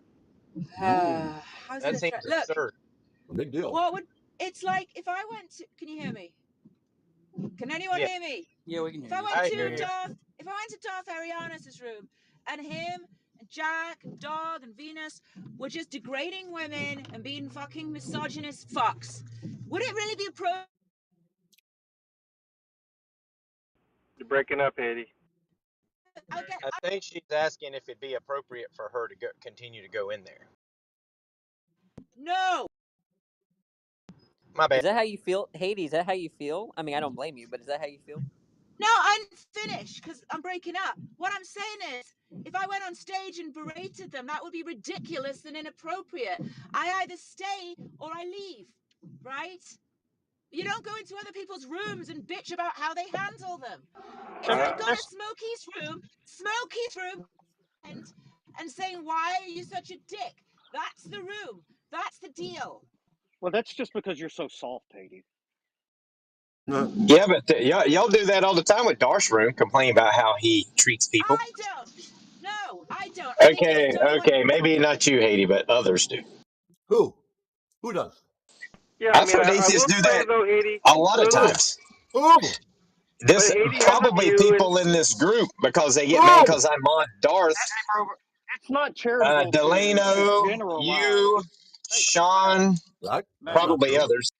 it's not yeah. But here's the Are thing: you generalizing. Sean, Haiti sure? has a JJ. All right, view. look, Haiti has a view. don't use He my John, sees name shut this up, because bias. I John. don't talk John, about shut Other up. Darth, people man, have because different that's views. boring content. I don't know why you would say that. Yeah, look, Yeah, hey, James is tired, and John, whenever, or let's just say James is tired, right? Whenever Darth, Dawkins, whenever he has people in, right, non-believers, and he ends up furiously yelling at them and cussing them out, which we have plenty of instances of, right? Do you ever go back on there and just say like, "Look, man, you're affecting these people. Like, you shouldn't be doing this." Or to I Smokey. go into I don't go into Yeah, Darth, Exactly. You don't go in, right? but here's the Because thing. you don't like what goes on there, right? But here's the thing. If you are telling me, Haiti, that you're okay with somebody cussing somebody out, not wanting to have a conversation, and swearing them up and down, then I know that this is how Haiti mods a room. She doesn't Yeah. really want a discussion. Then I'm like, okay. How the If I fuck Then did this don't turn into come a in. James's Then tired don't come in. therapy session? Suck it up yeah. But and Haiti, if don't you don't come like in. it, why do you permit things that other people don't like? That would be the real question. it's a Permit the double things that standard, I don't like. How about Why that? are we talking about their Look, feelings? I don't look, care. yeah, look, when you play basketball, at the YMCA, right? And then you go to play on the streets at Cleveland Park, right? And then you go, "Hey, wait, I don't like that you guys play street rules here," right? They're just going to say, "Well, go to the YMCA, bro," right? what the hell's Cleveland Park? It's a real, John, Yeah, I don't People know. try to I go don't know if you're I'll the say this, Convert. I'm not naive to know exactly where I'm going. I know that much. John. I don't know if you're the king of straw man or king of mm, dishonest or king of white hmm knighting. I mean, come on, bro. Well, at least Pick I'm a king of role. something. Thanks a lot, Eddie. I mean, I Yeah, appreciate your but comments. one person starts that you agree with, and then you just like, I mean, it's just like, yeah, yeah, yeah. You just keep jabbing. You're like the little dog that keeps Thank hopping you. around. Thank you for sharing. When I talked about the racism going on in that room, what happened? I was accused of cancel culture. Remember that? I don't get any fucking support when I do that. So don't expect shit from. I just want to take this moment to thank all of you for expressing your feelings, and they've been noted and Yeah, James, why are you dismissed. trying to cancel people? I'm not trying to cancel people. I'm simply saying that he has his way of talking to people. I Oh, think it's rubbish. I don't engage people in informative. that way. And so this is me saying that, hey, I don't mind if So you're just someone wants emoting. to if You do someone mind. if someone wants to engage in that and let this guy abuse them, that's on them. But I'm not obligated to handle the abuse any more than Haiti is obligated to I hear don't Hmm. go somebody in. point out no, I that. Yes, see. and saying I you are. don't go in So, the. I don't go hmm. in their rooms. I don't go Yeah, in their quick question, rooms. James. Moral of the Was it story. abuse when you created a therapy room with my name in the title and bitched and complained about me with your friends? I was trying to get you to, because here's the thing: you lost your mind for a few days, Ah, and negative reinforcement. you I started see. blocking Mm, theists, and then crying that no theists were coming on stage. And I was one of the guys that you mm. blocked. So that seems to be an MO. So you just you have it out with people, and then you go create rooms and don't let them in and talk shit about them. Well, That's I pretty think shady, we man. agree. Actually, Delano was more than welcome to come in, but he had me blocked, Eddie, so he couldn't have came in. Why would I It want was to go just into a it was room with a just bunch of me. fucking crybabies It was emoting into just me that you microphones? Actually, if he has you created a blocked, he room can about. go into your room. Not if I'm on stage, though, John. Yeah, I don't even see the disagreement here. So James said, "Yeah, but my main point is that I'm not obligated to have to tolerate this, and nobody thinks that you're obligated to tolerate it, right? No, he wanted the You mods just to have, kick Delano out. That's what he wanted. oh, gotcha, yeah. I mean, you just can't go to I a I don't play look. ball I and don't then use the give them mod the to kick rules." people out. Typically, I only kick people out for extreme things and only to the I'm audience. not talking about you modding. You wanted the other mods to kick Delano out. That's what you said. How Yeah, you mod is because irrelevant. at that time I thought you guys wanted real conversations, but you guys don't. This You isn't a real said that conversation, earlier. James, and I want a real conversation. So go make a room about me or proceed with real conversation. Yeah, we were trying to do that. I just don't want to hear a bunch of equivocation and or conflation. But you see, I've talked with James, and even when you don't curse him out, he like kicks you and dodges questions. Oh. Right, Danny? I know he's shit. Because I didn't curse him out. Last time I had a discussion with him, he kicked me out. I wasn't cursing him out or anything. Danny, the thing was you came on the stage and were trolling, and I don't know. Oh, I was trolling? how is he How was he trolling? trolling? Oh, because another white knight. We got another white knight. you're smart and you don't need to come on a stage and troll. What was I saying? That was troll. For example, what you were saying was complete opposite of what you would say on any other given day. I'll see if I can find the replay.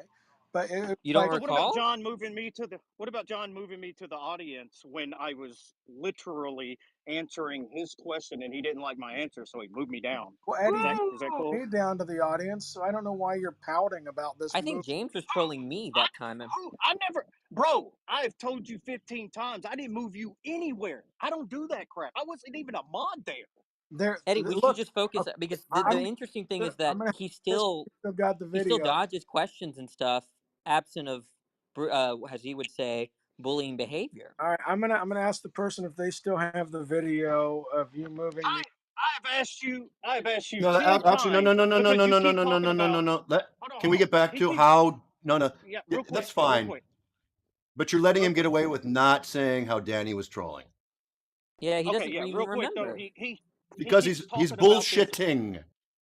He keeps talking about this video where I supposedly did all of these things that he's charging me with, yet he has not provided a link to the video yet or sent it to me or anything. So where's the video, James? He won't. Did I just hear James? Did I just hear James complaining that someone blocked him a few minutes ago? Irony. Well, he was mentioning that he was blocked. Because he blocks everyone. Usually people block you because you block them. I don't believe that you're blocked. I don't believe that anybody on the stage is blocked, or they couldn't have joined with me being up here. Oh, not everyone. Okay. Thank you for clearing that up. I think you have blocked people and then unblocked them, right? I think that is something that is part of your wheelhouse. Prevent blocking people because you're mad at them. Not everyone all the time. Okay. Yeah, I would like to mention something. You know, Delano, you blocked me, and I wanted to watch a repeat of Milo and Lance Bush in my own room, but I can't watch it. Can you snivel elsewhere, please, John Lee? No, because you were on stage and you blocked me, and so I can't even watch my own video. I'm just I'm not really complaining. I'm just letting Delano know. I'd like to let you know in return, John, that pleases me and makes me happy. Okay. Okay, that's fine. I just wanted letting to us know, all know that you're sniveling. Okay. James, I don't know how to say this. I mean, if it is the case that you just want to have productive conversations, it is the case that you are one of the most prolific spite room creators on the platform in our community. And that is like the opposite of a productive conversation, isn't it? Yeah, you would have to give an example where I'm like just making rooms about everybody. Like, he does not recall. Like I made the. You made rooms about Haiti. Made rooms about me. Made a room about Delano. I don't know if you made room about me. But look, let's just go to his profile. About Haiti, but I did make a tongue-in-cheek room about you when you moved a bunch of us theists off the panel that day. And then I had to delete it because everybody kept asking me about the Muslims doxing, and I didn't want them to get confused and think that Tom was doxing. And then, Eddie, after he threw me off that stage, that went south. Then I made a room to address that. Yes. Are you aware of the perception that you're one of the most prolific call out spite room creators on the in the community? I mean, people are welcome to their thoughts and their opinions. Yeah. Yes, it's a free country. James, you're entitled to your opinion. James, blah blah blah. We get all this stuff. You're not denying, are you? You're not denying that when you rage quit or get kicked out, your immediate reaction is to go and make a reaction room. Are you denying?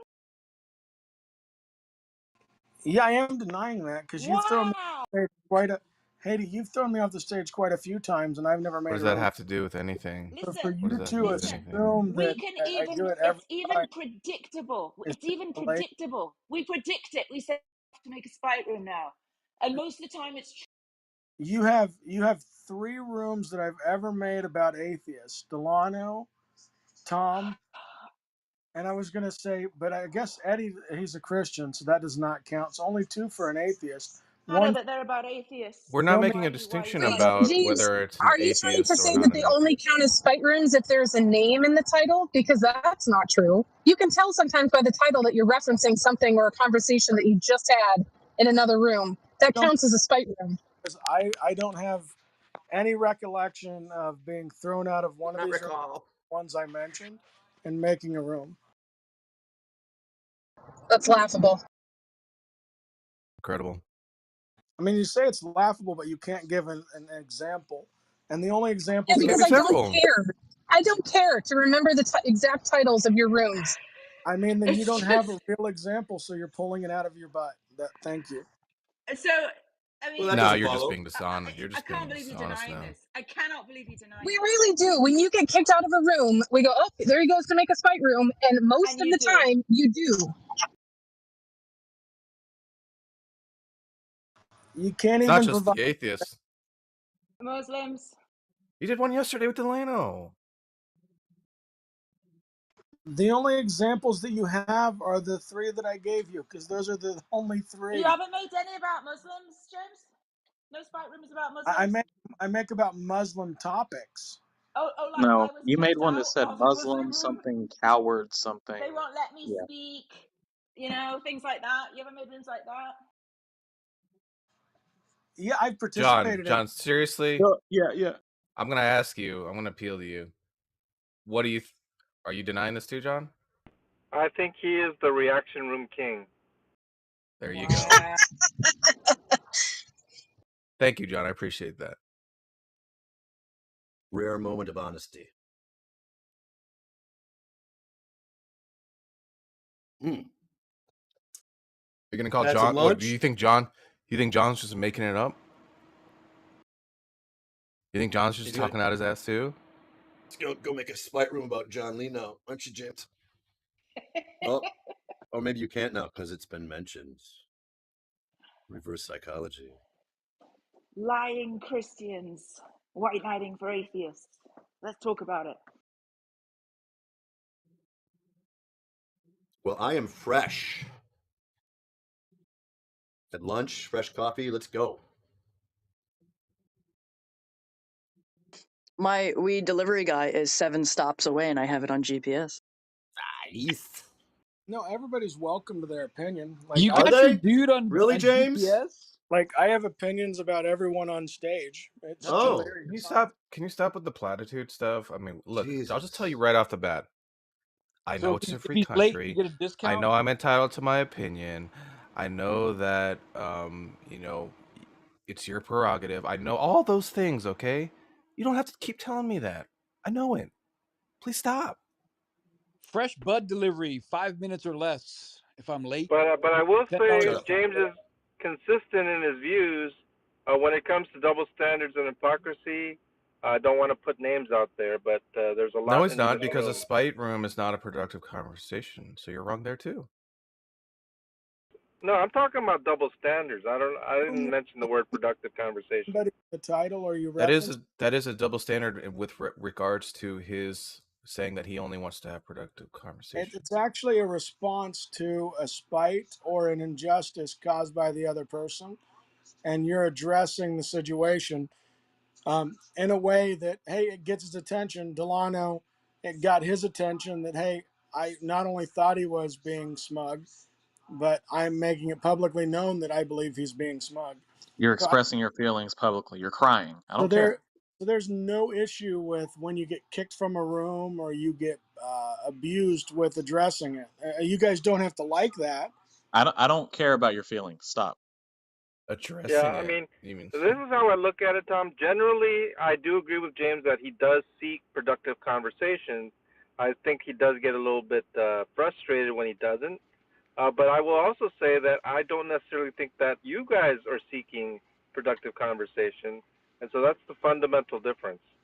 I would agree that, yeah, generally he tries to, but to call those call-out rooms like, well, the problem comes when he says he's only trying to, that's what he wants. I mean, no, he doesn't only want that.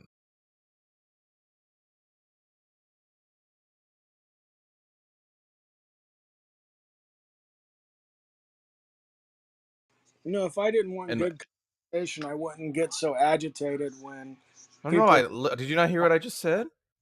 I do think that you want good conversations. True.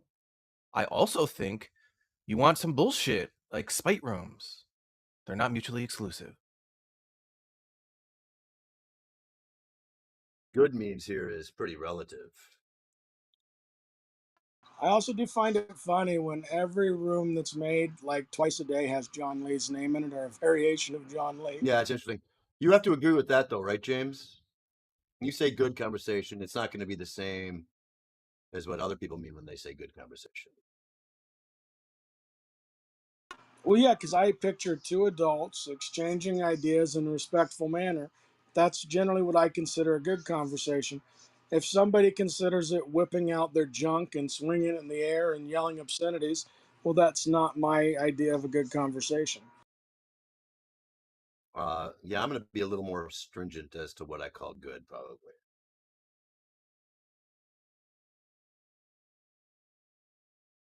By the way, you didn't really get Delano's attention. He actually said almost nothing about it. And when people were told, people had to tell him about it, and then he said, I don't care. Yeah, he couldn't see it. Yeah. He actually couldn't even see it. That's another point. That's why people had to tell him about it. Partly, at least.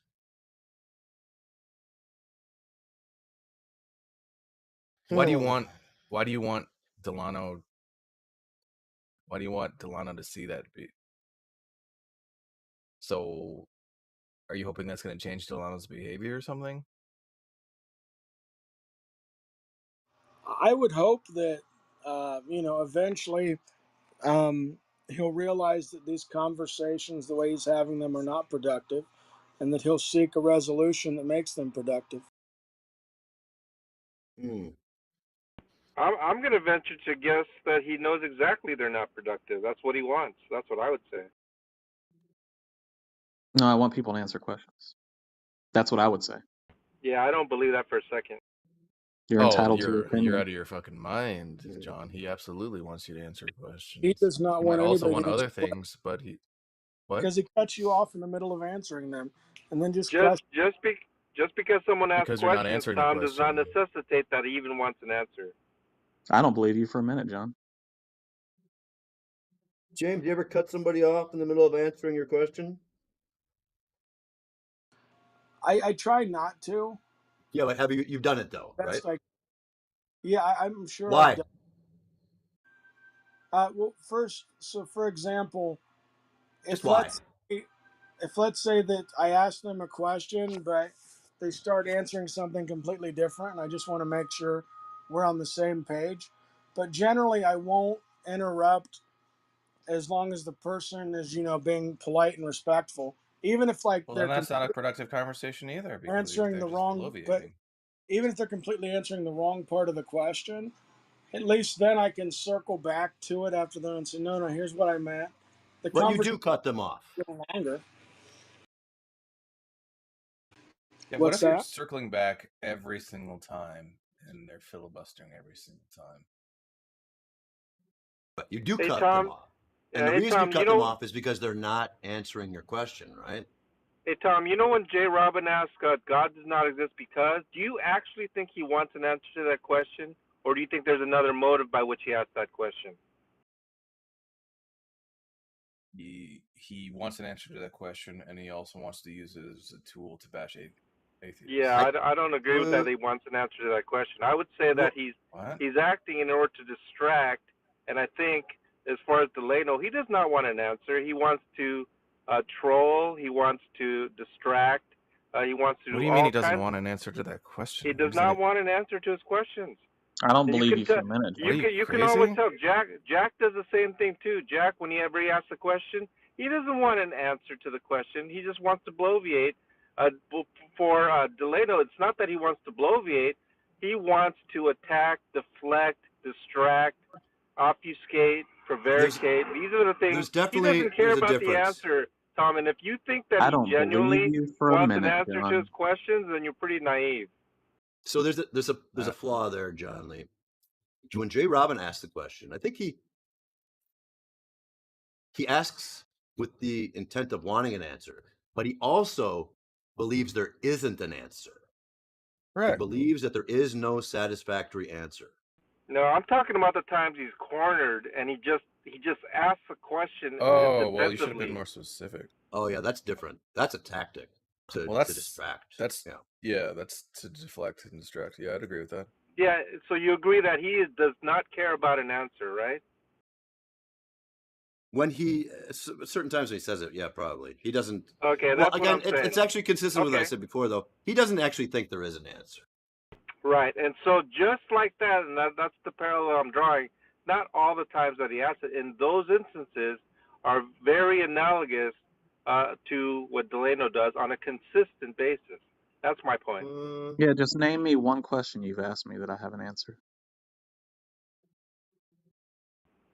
Why would I ask you any questions? Yeah, that's what I Oh thought. no. So you're saying You that fucking you liar, haven't John. asked him a question that he hasn't answered. Okay, great. Remember, John, you No, said that when you no make one a claim, picked up on it that I asked him a question.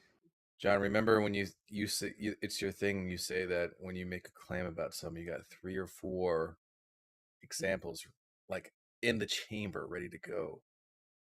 Fucked up, man. You know, then John Lee resorted to playing some kind of. I do. Usually, Tom, when I mention something, I have specific examples. But that not is this correct. time. And then your own. You've said. What do you mean not this time? Did I fail to provide an example when asked? Yeah. What was the example what was my claim, and what was the example that I did not provide? You were claiming that I don't remember the exact wording, something like Delano doesn't answer questions or something like that. I don't know. No, I didn't say that. I didn't say that he doesn't answer questions. I said that. Well, what did you just say? I said that he asks questions in order to distract. He inserts himself. Let's say that I'm talking with somebody and maybe they're in trouble a little bit. Let's say, right? In my opinion, they're backpedaling. Okay, I get right? it. They're cornered. I get it. Whatever. He comes in and asks a question. I get it. Okay, 3 or 4 examples. Go ahead. You want me to give an example where he asked the question? Just yesterday, he asked the question, and he said, no, I don't that want he's gonna an boot example. me I want or 3 or something. 4 examples of him doing what you just described. Why would I give you 3? Sometimes it's just one. Because you said that you. I could probably give you a host of examples. That's correct. Why would you give me 3 or 4 examples? Because you said that when you make claims, you have 3 or 4 ready to go. And it's a big red flag, according to you, that if someone doesn't, then they're probably full of shit. I do agree with that statement. Okay, so let's hear the 3 or 4, motherfucker. So you want me to go over the list of examples of where Delano? I don't care what it is. I want to hear. Okay, I gave you one yesterday, where he threatened that if I don't answer the question, then he's gonna kick me out of the room. He's done that at least 3 times, to where he literally, as mod, kicked me out of the room because I did not answer his question, and there's been multiple times where I just Your simply claim was refused to that answer I his don't question. answer the question. No, that's not my claim. No? No. So if somebody misheard me and repeated it, that does not mean that I said it. What's your claim? Yeah, you're not coming up with actual examples. My claim is that you ask questions without wanting an answer in order to deflect, just like when Jay Robin asked, God does not exist because when he is when cornered you say deflect, wants to deflect. when you say deflect, what am I just gotta wrap this up real quick. Let me just wrap this up real quick. So it is not the case that you gave 3 or 4 examples, right? What you did was give an example, and then you generalized it by saying like, and he's all basically you showed he like insulted or whatever it is the property you're trying to give an example, and then you said he's also insulted No, on I'm not 3 or talking about 4. Oh, insults either. I shut! I wasn't even referring know, to you insults. idiot. I know I said that. You fucking moron. Stop interrupting. Listen, you just made a generalization about the behavior and then just said he's also done that 3 or 4 other times. Those are not examples. Those are you just generalizing the behavior and then just saying he did it 3 or 4 times, which does not constitute you giving 3 or 4 examples like you think you ought be doing, or else it's fucking sus and you should dismiss it. So that's all I have to say about that. Yeah, like I said, I don't know about the 3 or 4 you're talking about, but I can think of numerous examples, sure. If you Yeah, so want me you're to full of spell them shit. out, I will. So by your own lights, we should dismiss what you're saying. I could expound on what I'm saying if you want me to. I don't want any expounding. I just want specific examples, or I want you to shut the fuck up. I just gave you the specific example yesterday. Yeah, You but want you're supposed more? to do 3 or 4. Why do you keep asking me if I want more? I don't agree with the proposition I need to have 3 or 4. One's sufficient. I normally ask for That's just what one. you say. That's what you say. That's what I And normally you ask just for, just and you one. just agree, and you just said, and I would agree to that.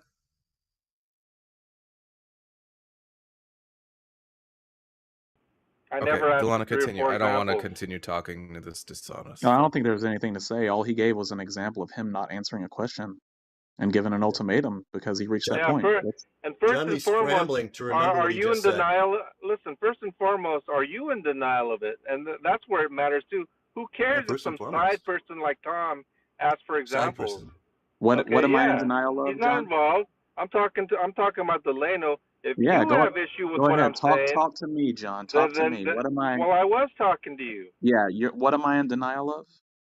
No, I don't know that you're in denial of it. Of what? My only point is that Of you ask what? questions. Here's my point. With My what point intent? is that you ask questions that you're not even interested in, and furthermore, you ask them in order to distract and deflect, and then you are very persistent. And when Deflect you from are what? mod, you will literally kick people out because they Well, don't that answer your doesn't seem to distracting support your questions. case because That if I that that wasn't is my interested, assertion. That is my assertion. in the answer, I wouldn't have had to ask you so many times and demand that you Yeah, answer it, I or I reject remove that you from the room. proposition. I reject That's the fine. proposition You're entitled to that your opinion. You're entitled to your opinion, but that I'm you're pretty interested sure. in the answer. I think you're more interested in I don't know. distracting. That is a Is Yeah, he I'm persistence pretty sure distracting your right of now? you proposition asking is being questions. yeah, it's being rejected. Your proposition is being rejected, John Lee. That's fine. So we've established Of that course, it's fine. everybody has opinions and atheists are wrong. Can we get to another topic? Atheism is wrong I because, James? am still curious what John Lee thinks you were distracting from.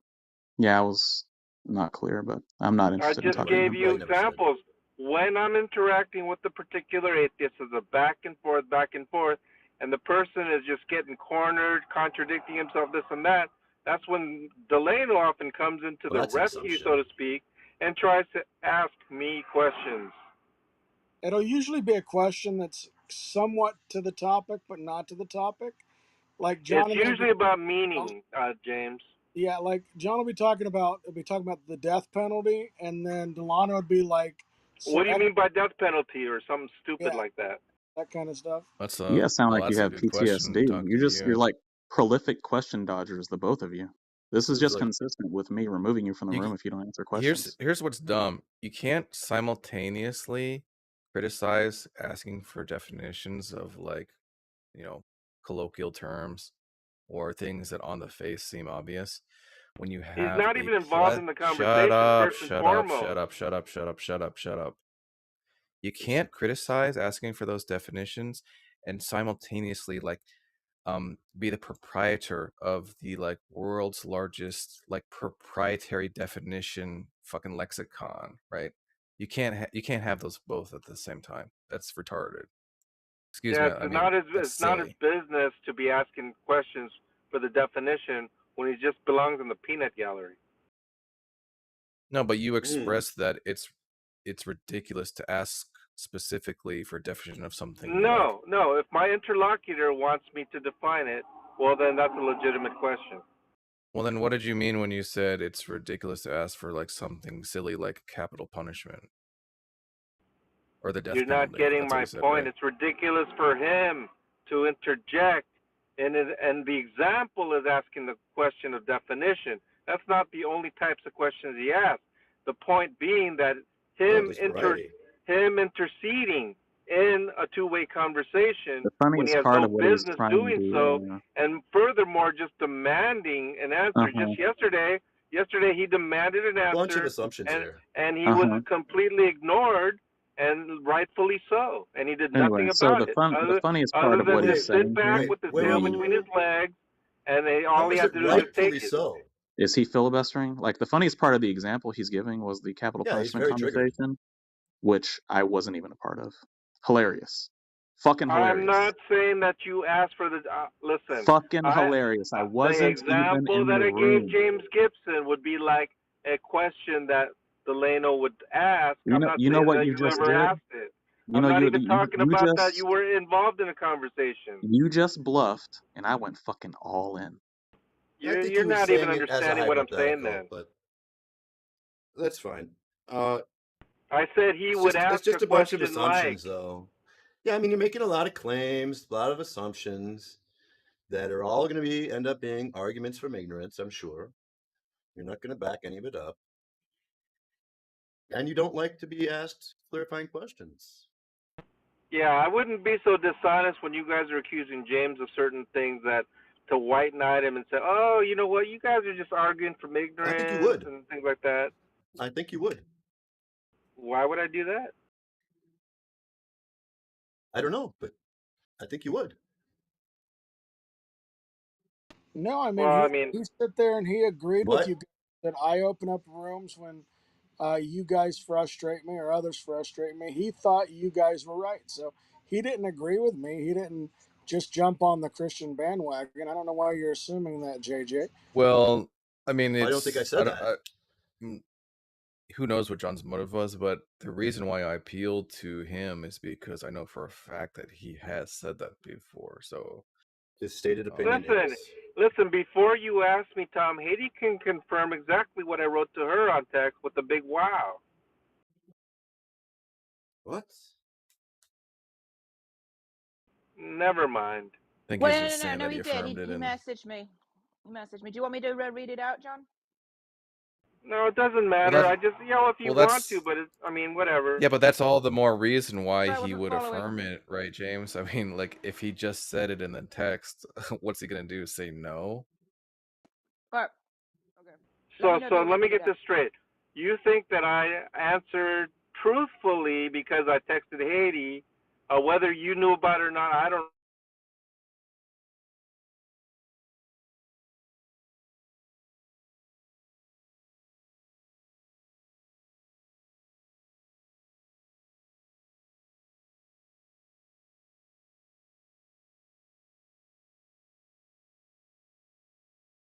Matthew to the book of Revelation, it's clear that it teaches it. It's only aberrant, dumb cults that deny that Jesus is God.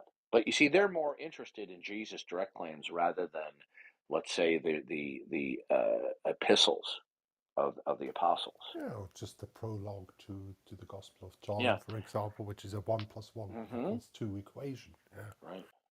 See, Bart Ehrman, who is a bona fide New Testament scholar, but an enemy of Christianity and an atheist himself, said, well, outside the Gospel of John, where does Jesus claim to be God? And another guy with a PhD stood up and he pointed out what Jesus said at his trial.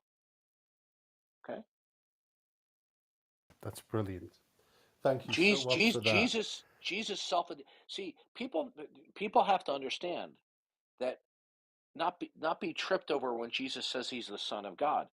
To the Jewish mind and theology, for Jesus to identify as the unique and only Son of God, as opposed to it's more used in a more metaphorical sense as like angels or human judges.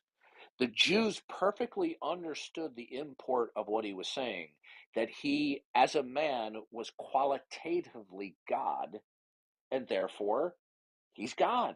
And the high priest tore his garments in outrage. Okay? People think Darth Dawkins gets mad on debates. How about the high priest tearing his garments in outrage? And then they pronounced the sentence of death upon him because they understood the import of what he was claiming. He was claiming to be God qualitatively. So Oh my God. How could they're I not ridiculous. see that? Oh, you're so right. Well, because I personally believe, in my biased view, that the majority of Muslims, in my estimation, they are simply blinded by the fact that their ethnicity, their culture, their national history, okay, their genealogy. There are millions of Muslims who followed Muhammad. People just cannot imagine that all these people were wrong. And another thing is, in Islamic history and prevailing culture around the world, with some exceptions, if you openly challenge the claims of Islam in certain countries, they will kill you. Yes, these are all factors that. But I explained to them, Allah is not any God at all, because he doesn't possess the quality of love and to its fullest logically prior to creation. He can't, because there's nowhere for love to be actualized in terms of other orientedness. Nor can Allah be maximally personal, because in order to be maximally personal, the person has to actualize relationality with other persons. But there were no other persons for Allah to be relational to logically prior to creation. And this blindsides Muslims. They don't even know what to say, so they make up stuff on the fly. And they start, well, he possesses it as a potential. No. He doesn't actualize relationality. And I point out where it says, God said in Genesis 2, it is not good for Adam to be alone. So God had finished making Adam, but Adam was in a not good state. Why? Because there was not another person for him to actualize relationality. Right? And here's one thing, sir, and I'm sure you won't disagree, but you're free to if you want. How could any human being dispute that human beings, persons, are inherently relational, unless, of course, they're brain damaged? Okay?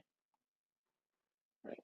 Yeah, it never struck me to use the relational argument, but thanks. Very revealing. Well, what it comes from, in part, and it's not original to me because I'm not that smart, is from reading Brant Bosserman's book on the doctrine of the Trinity, which is a defense of the doctrine of the Trinity, which is a continuation of the theological thoughts of Cornelius Van Til.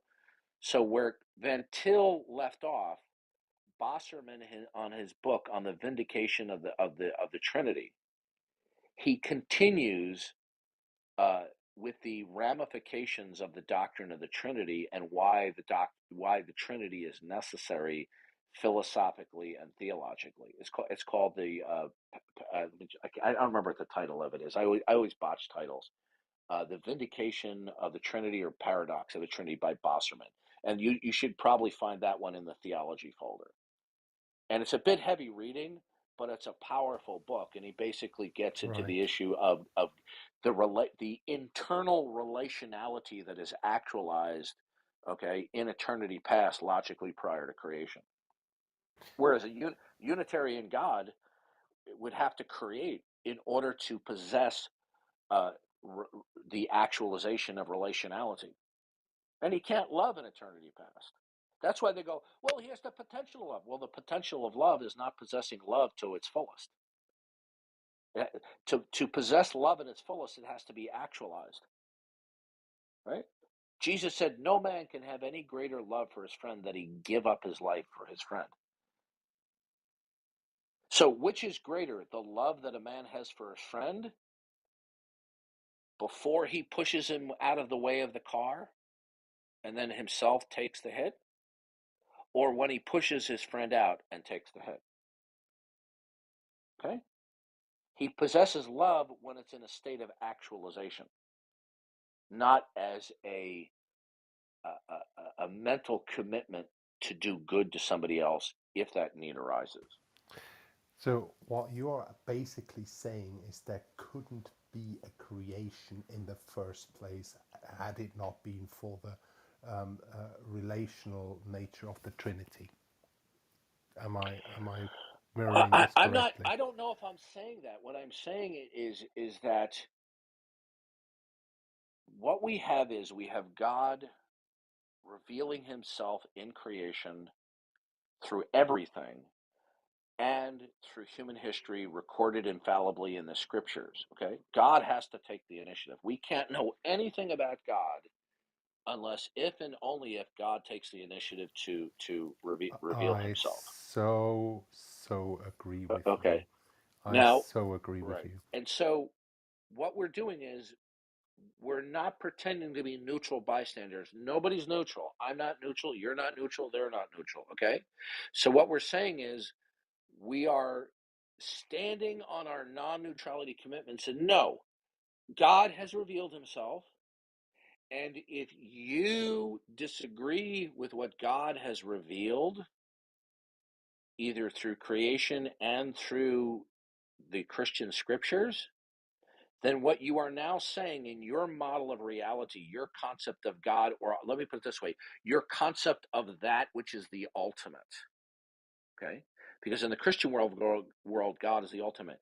When somebody does not accept the self-disclosure of God as Himself, as ultimate, as He represents Himself, the moment they don't accept it, this is an implicit counterclaim in virtue that something else is an ultimate background information. But no such scenario can be coherent. Only the God that has revealed Himself, okay, can be coherent, and He reveals it by His attributes. Deny that God, where whatever concept of ultimacy that you have, it will be missing one or more attributes of great making properties, and it will destroy human reason, truth, and intelligibility. And that includes the doctrine of the Trinity. That's the great thing about Brant Bosserman's book, dealing with the defense of the Trinity. And he follows along the genius of Cornelius Van Til, saying it's not just quote, God is the necessary precondition. God must be Trinitarian. And he goes into detail in the book showing that if somebody comes along and tries to say that, well, there's another God that's out there that's not the Christian God, but he's four persons, or somebody else comes along and says there are two persons within the Godhead, he shows that in either view it breaks down in terms of coherency, that it has to be three rather than four or two. And it's a bit complicated to get into, which I won't get into right now. No. Just to know that somebody actually took the trouble of defending it, in a sort of modern sense, because a lot of the apologetics of the past, they didn't have to contend against Muslims; they had to contend against Gnostics and other heresies or Arians. So I think it's good to know that something like that is out there. Yeah, Muslims don't really know what to say. They say, and I'm not trying to be mean here, but they say some really stupid stuff when you present them with the issue that Allah does not have all great making properties. He cannot possess love to its fullest, okay, which means to be it actualized. And Oh yeah, he but they can't. don't even agree amongst themselves. You Oh can God. listen to Shias who will tell you that Sunnis do not even have the same God that they have. Yeah, I mean they're completely and utterly divided amongst themselves. Believe it or not, that's something I have come to realize thanks to Clubhouse. They have absolutely no agreement on anything.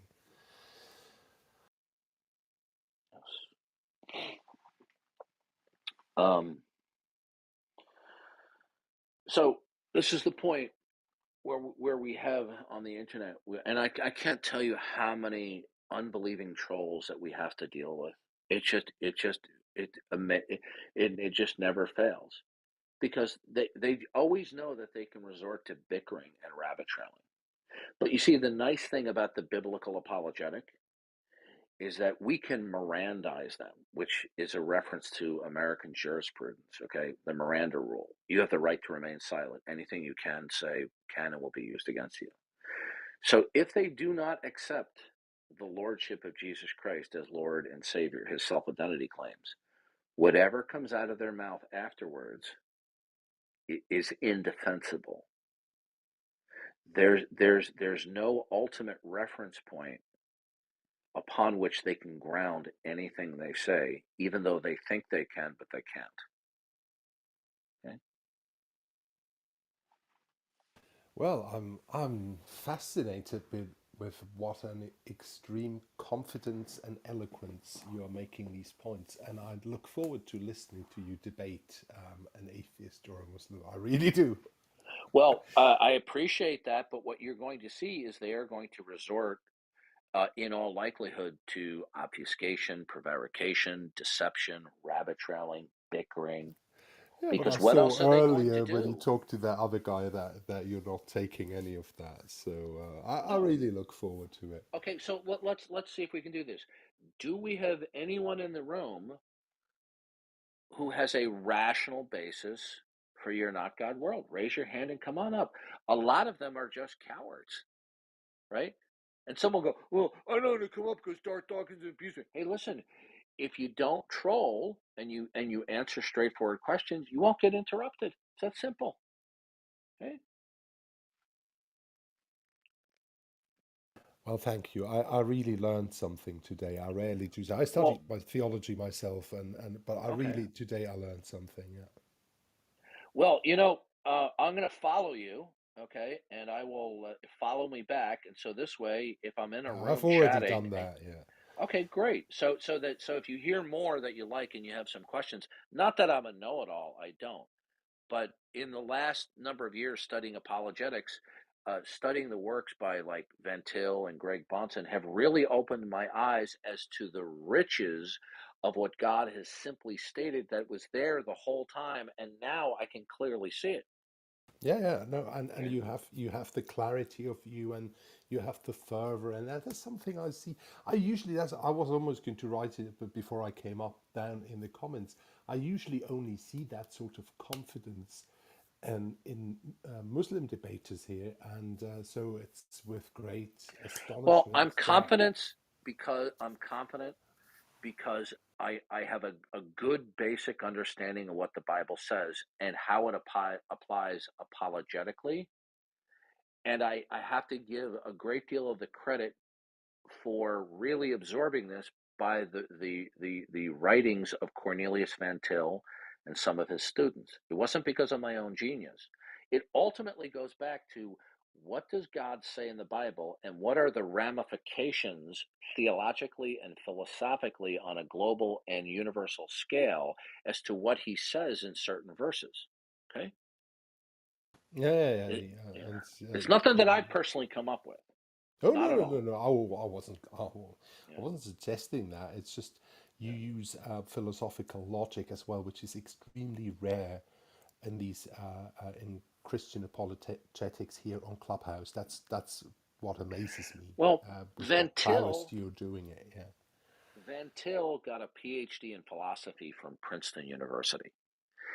And what he did was he would use certain philosophical vocabulary and nomenclature that he felt was good in communicating, but that could be better expressed in terms of biblical theological distinctives. Like, so for example, in idealistic philosophy, they'll talk about the universal or the concrete universal.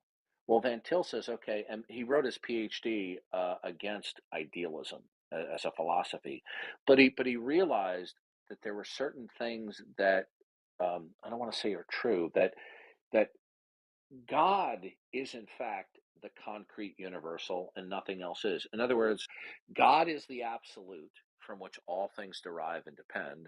All things are universally derived and depend upon the mind and the purpose of God. So he would call God the concrete universal. So when somebody comes along and they say, well, I'm not convinced that God exists, say, okay, so what is it that they really believe? They don't. It's not that they simply don't believe in God, right? They believe that there's this unimaginably powerful and knowledgeable, unembodied mind that's going to get you if you don't. What they're really not believing in is God as the concrete universal, that God is the creator of all things that are not himself, that he creates and sustains it. Good. Now, if you don't believe in God as creator, then what is it that imposes any correlativeness or connectedness between any two particulars in the totality of all that exists? Because you see, in the Christian worldview, in the God worldview, God imposes catness and dogness and treeness. Now, if there is indeed catness and dogness and treeness out there, that there's some unity, connectedness, and correlativeness between one particular or particulars and other particulars, okay, what makes that unity and categoryness and connectedness real? If it is real, what makes it real? If it's not God, what is it? Well, guess what? They got nothing. There's nothing that identifiably does that. So when they claim that their naturalism or their materialism is a better explanation than creationism or the creator-creature distinction, as Van Til put it, naturalism is not a better explanation because naturalism is not coherent at all on its own terms. Now, when you say this to the unbelievers, they're going to say, well, what are you talking about? Of course it's coherent. That's how I abide. Say, oh, okay, it's coherent. Say, good. What is it that imposes identity over time? Can you speak coherently about things in your world without conceptualizing identity over time for objects? Because you see, in the Christian world, God is the one who imposes identity over time for objects. So where does identity over time come from? Right? And they got nothing. They just simply take identity over time for granted, or the causal principle, that there's a cause and effect relationship between the chronology events. In the Christian worldview, it is God who imposes the causal sequencing and the causal principle. But you see, when they say, I'm in no need of God, good. How is the causal principle real other than the fact that you believe it? They go, oh, because I have predictive capability. That doesn't make it real. Just take a look at the world of the philosophy of science, where you might have a theory that has amazing predictive capability, but it still could be wrong. And in science, that's called instrumentalism versus realism, that any particular scientific theory that explains phenomenon has to be true. But there are scientists out there who are instrumentalists who say, we don't care whether the theory is true or not. It might not be true, okay? But as long as we have seemingly predictive capability, we're just going to use it until something better comes along. So the bottom line is this: everything that I've been saying right here could be summed up very simply. 1 Corinthians chapter 1, 2, 3. Has not God shown the wisdom of the world is foolishness? Deny what God has revealed himself about himself in creation and the Christian scriptures, and you will be reduced to foolishness. Okay? That's simple. Welcome to the room, Kevin. What would you like to say? Hey, brother. God bless you. I just wanted to say kind of what along the lines of what Andre was saying was, when the Muslim says, where does Jesus say, I am God? Well, he says, I am the Son of God. Says it in John 10:36. And they don't believe that Jesus is the Son of God. So when they ask that, even if Jesus did clearly state the words, I am God, they still wouldn't believe it. Well, they don't understand that even the claim to be the Son of God is a claim to be God qualitatively. But you see, the Jews of his day understood this. They perfectly understood this. Okay? They were well acquainted with the theophanies in the Old Testament. They knew about this. So you have to understand that 99.9% of these Muslims, they're just going off of what other Muslim apologists say. They're just not well informed. It's that simple. I mean, I can walk a Muslim through 3 verses in Surah 4 and 5 where Muhammad, when we look at these verses individually and with respect to each other, Surah 4 and 5, 1 in Surah 4 and 2 in verse 5, where we can clearly see that Muhammad had a completely botched understanding and characterization of the historic doctrine of the Trinity. I mean, it's crystal clear. And they have to engage in complete cognitive dissonance when presented with this, right? Muhammad thought that the doctrine of the Trinity was that the Christians believed Allah, Jesus, and Mary, right? Now, they try to sidestep this by just pointing out that Muhammad was probably reacting to, the Catholics giving their devotion to Mary. But you see, when we look carefully at these verses, this is simply not the case, because in Surah 4 and 5 it says Allah is not the third of 3. Say not 3, right? And there's only 3 personas mentioned in each of these 3 passages: Allah, Jesus, and Mary. Now, if Mary was not included conceptually and textually as it being characterized as the Christian doctrine of the Trinity, then the third person of the Trinity is conspicuously absent. But then that would mean that the Christians were following 4 gods: the Father, representing Allah, Jesus, the Spirit, and then Mary. But you see, then the Quran got the body count wrong. It said say not 3 rather than say not 4. I mean, this is bad news for the Quran. And the funny thing is, there's no plan of salvation in the Quran. None whatsoever. Just be a good Muslim, and then when you die, Allah will just forget about your sins. There's not going to be any justice administered, right? He just throws that out the window because you were a dutiful Muslim. I think part of the difference is that at least Sunni Muslims, they claim, or well, that's how they read the Quran, is that God forgave Adam and Eve already in paradise. So that just cuts short the soteriology for them. The question is, forgive? Really? How can God, in order for God to show mercy, then either justice has to be implemented somehow, or justice is flushed down the toilet. So how is justice applied? Well, the answer is it isn't, because Muhammad was making this stuff up. Right? That's simple. Look, anybody who's not brainwashed from a child, from young, that they're Muslim, if you just simply approach Islam just from a historical basis and you try to be ruthlessly objective, it's easy to see this is just a made-up cult of a 7th century Arab on the Arabian Peninsula. Yes, but I do wonder, though, what kind of Christians he knew that he came up with such a distorted version of the Trinity, or whether it was just, the issue is he was illiterate, so he was going off by word of mouth. You see, in the Christian creeds, okay, in order to make a unified written stand against the Gnostic cults that were rising, they used vocabulary referring to Mary as the Theotokos, the God bearer. Okay? And so Muhammad, in his ignorance, heard about this, and he thought that Mary was one of the 3 gods. Okay? And if he heard about, quote, the Spirit of God or whatever, he probably thought that was just a synonym for the Father or Allah.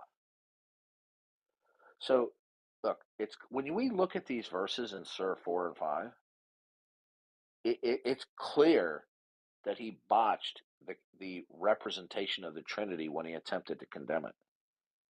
Why would he say not 3 if the Christians were following 4 gods: the Father, the Son, the Spirit, and Mary? Oops.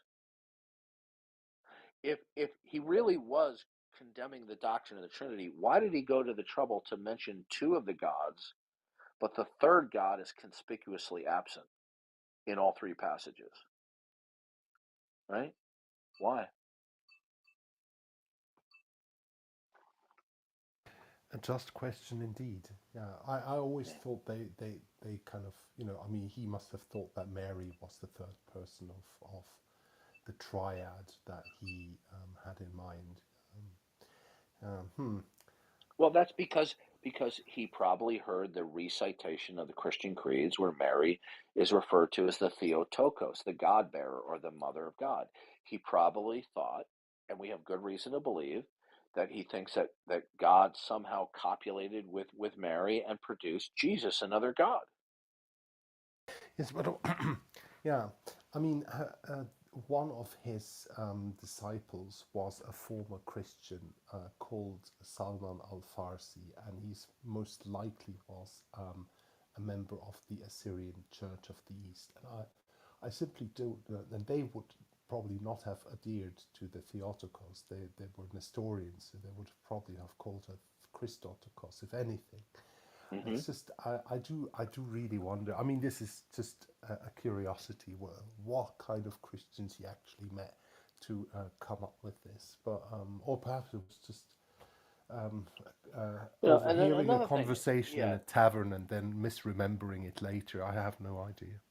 I mean, here's a guy who went, forcing people to become Muslims under the threat of the sword.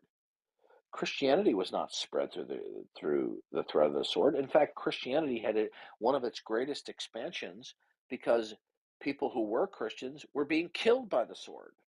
Oh yeah, initially. Although let's not forget, I mean, the discovery and conquest of the New World could be construed, and colonialism could be construed a little bit in that way, but certainly not originally. Originally, Christianity didn't spread by the sword.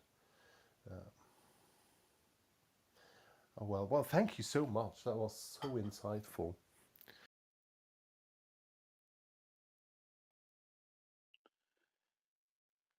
You're welcome. I'm just responding to a message. Okay, let's see.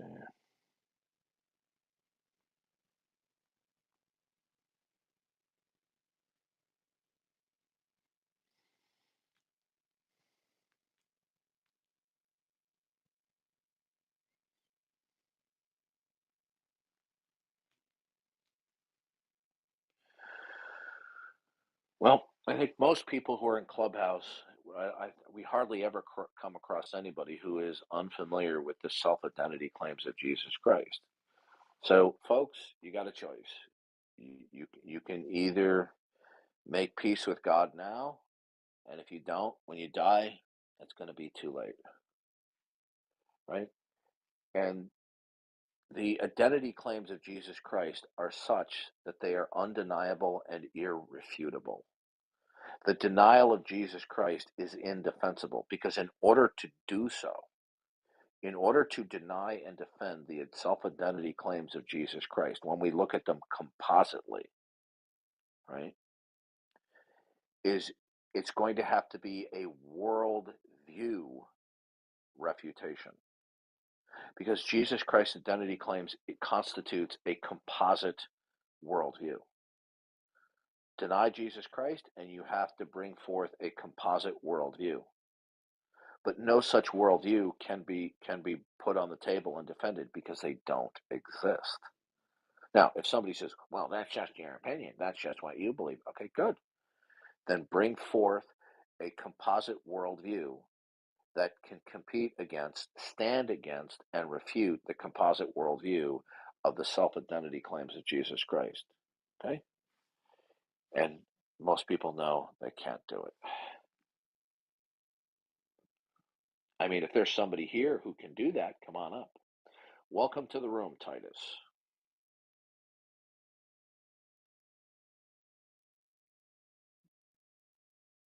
My bad. I was up from earlier. All right, well, I'm going to take a break. I'm going to get something to eat, and I'll try to be back in a bit. Well, nice talking with you, Andre. Look Yes, forward to same here, chatting Darth. with you some more. Indeed. God bless.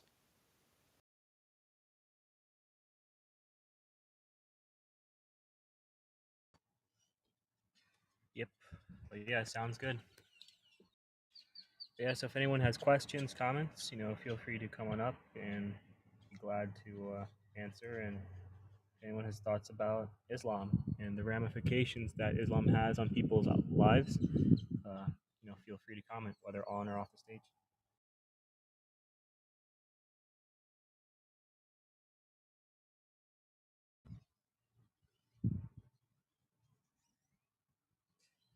But yeah, I guess some thoughts on like everything that's kind of occurred and whatnot. Well, I guess some thoughts on actually the whole Islam thing. So one of the primary thoughts that I've had so far about Islam and the good life and that sort of thing. Well, one of the things was like, well, first we need to have an actual definition of good, and God Himself is good, not false conceptions. And I get that's like an external critique, right? I get that, but yeah, I guess another thing. So basically, something that I think still hasn't really been addressed by any Muslims, and I'd be interested in hearing what they have to say on this, is that Muhammad did bad things, right? He's a human, I'm a human. If you were to cut him, he would bleed. If you cut me, I'd bleed. We all do bad things. We all sin. But what I'm hearing from the Muslims is, at least some of them seem to have this almost view that Muhammad was perfect. Like there wasn't a single evil thing that he ever did.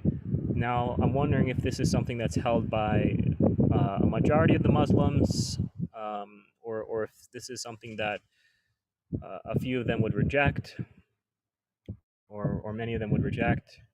But I guess like one of the major kind of issues with this is that when you have someone who's doing evil things, who's committing atrocities, such as Muhammad, and your life is built up around respecting this person, pledging your allegiance to this person, and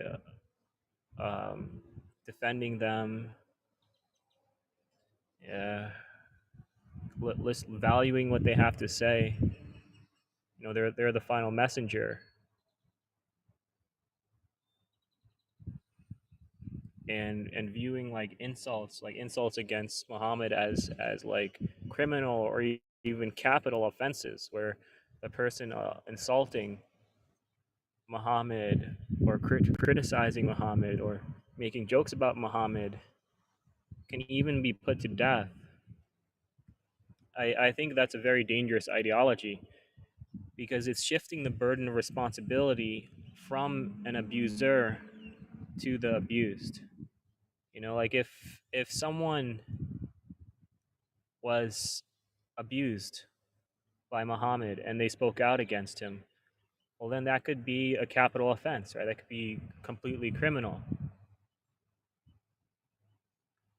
If someone had family members murdered by Muhammad, and they spoke out against him or even made jokes about him, that could be a capital offense. But then that sort of mentality, going forward in time to the modern day, it could be applied to other people outside of Muhammad. You could have people in your life, or I could have people in my life, where they could be being very religious and doing a lot of religious practices. So okay, they fast on Ramadan, they go to the mosque, they pray 5 times a day. They do all these practices. They're good, they're consistent. But then they can also do evil things, like they can rob, they can kidnap, they can murder. But we could excuse that. We could say, well, they do all these religious practices, so they're good people, right? They do these rituals, so they're very religious. And I think that's very dangerous. It's very dangerous to protect abusers under the guise of religion, right? Under the guise of religious practices. So on the question, does Islam lead to you having a good life? I think it's a twofold thing. So one is the adherence to the truth. Is one embracing the truth by adopting Islam? I would say no. Right? Jesus Christ is the way, the truth, and the life. Without repenting and accepting by faith that Christ has shed his blood for your sins and my sins, we would pay for our sins with our own blood and burn in hellfire. But yeah, Islam is not the truth. So that's one thing. And then the other aspect is the whole mentality, the mental state of living your entire life where you're one of your heroes is a villain. Right? One of your heroes is an evil person, and to live that life where you and everybody around you is constantly justifying what he's done and saying he's a holy person, and we're not allowed to criticize him or make jokes about him or draw him or insult him.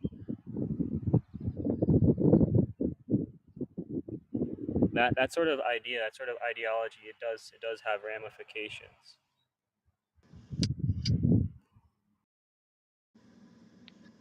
Theo. Yeah. Yep. You mentioned some of them think that he was perfect or nearly perfect. Their own literature records prayers that he prayed asking God to forgive his sins. And it's from the most reliable sources, so they can't deny it. He was just as sinful as anybody else. Yeah. Yeah, that's a good point, and that's something good to bring up to them. Where Muhammad is, asking God to forgive his, the Muslim God to forgive his sins. Yeah, so yeah, their own literature asserts that Muhammad he's been asking for the forgiveness of his sins, and I also believe it talks about how Muhammad didn't even know. He didn't know if he'd be making it to Jannah or not. He didn't know. So he himself did not assert certainty, but yeah, with to assert, to say, okay, like he himself admits that he's sinned. So I guess what I would like to ask the Muslims, I'd be okay, well, what are the evil things that Muhammad has done, and can you list them? So that'd be interesting because their own literature says he's done evil things, but then they themselves probably are not allowed to question or speak critically, right, of the prophet. I think it tells us that Jesus was so good that, well, first of all, it says that every human being, when they're born, the devil will touch them. But Jesus was so good that the devil couldn't touch him. I think he touched, another something else. I can't remember, but yeah, I mean that's some comparison. It's an acknowledgement that Jesus was better than Muhammad. Yep. Yeah, definitely. But yeah, so welcome General Yassine and everyone, Jibin. Feel free to come on up if you'd like to comment on does Islam lead you to having a good life. We're interested in hearing perspectives from Muslims, from Christians, atheists. Everyone is welcome. And yeah, so Yassine, you're invited. I don't know if they came up. Oh, they left. Yeah, welcome, John Lundy. Hello, guys. Praise be with you all. Amen. Yeah. So does Islam lead you to having a good life? Maybe in this life, but the next one, probably not. Right? Everything is just like, it depends if you're a man too. If you're a man and in this world, then probably, right? But the next life, definitely not. Right? You get everything for the man. But what matters is the afterlife. Right? Yeah, I would agree that in the next life, it would not be good, since one is rejecting that Christ shed his blood for their sins. But even in this life, I wouldn't accept that it leads to a good life. Like even in this life, because one of the core parts of it is to defend an abuser, right? And that's who Muhammad is. He's an abuser. And your entire life is built in Islam around white knighting and defending and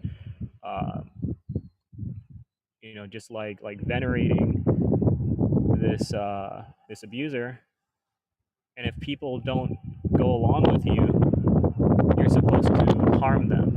You're supposed to kill them, murder them. It's not kind of like an optional thing. It's not like okay, well I can go and like idolize this guy, idolize this abuser, and other people can go and like draw him or insult him and curse him and that sort of thing. It's that if anyone is speaking badly of Muhammad, they can be classified as causing mischief in the land, and there's justification under my religion to end their life, to kill them. So in Islam, you're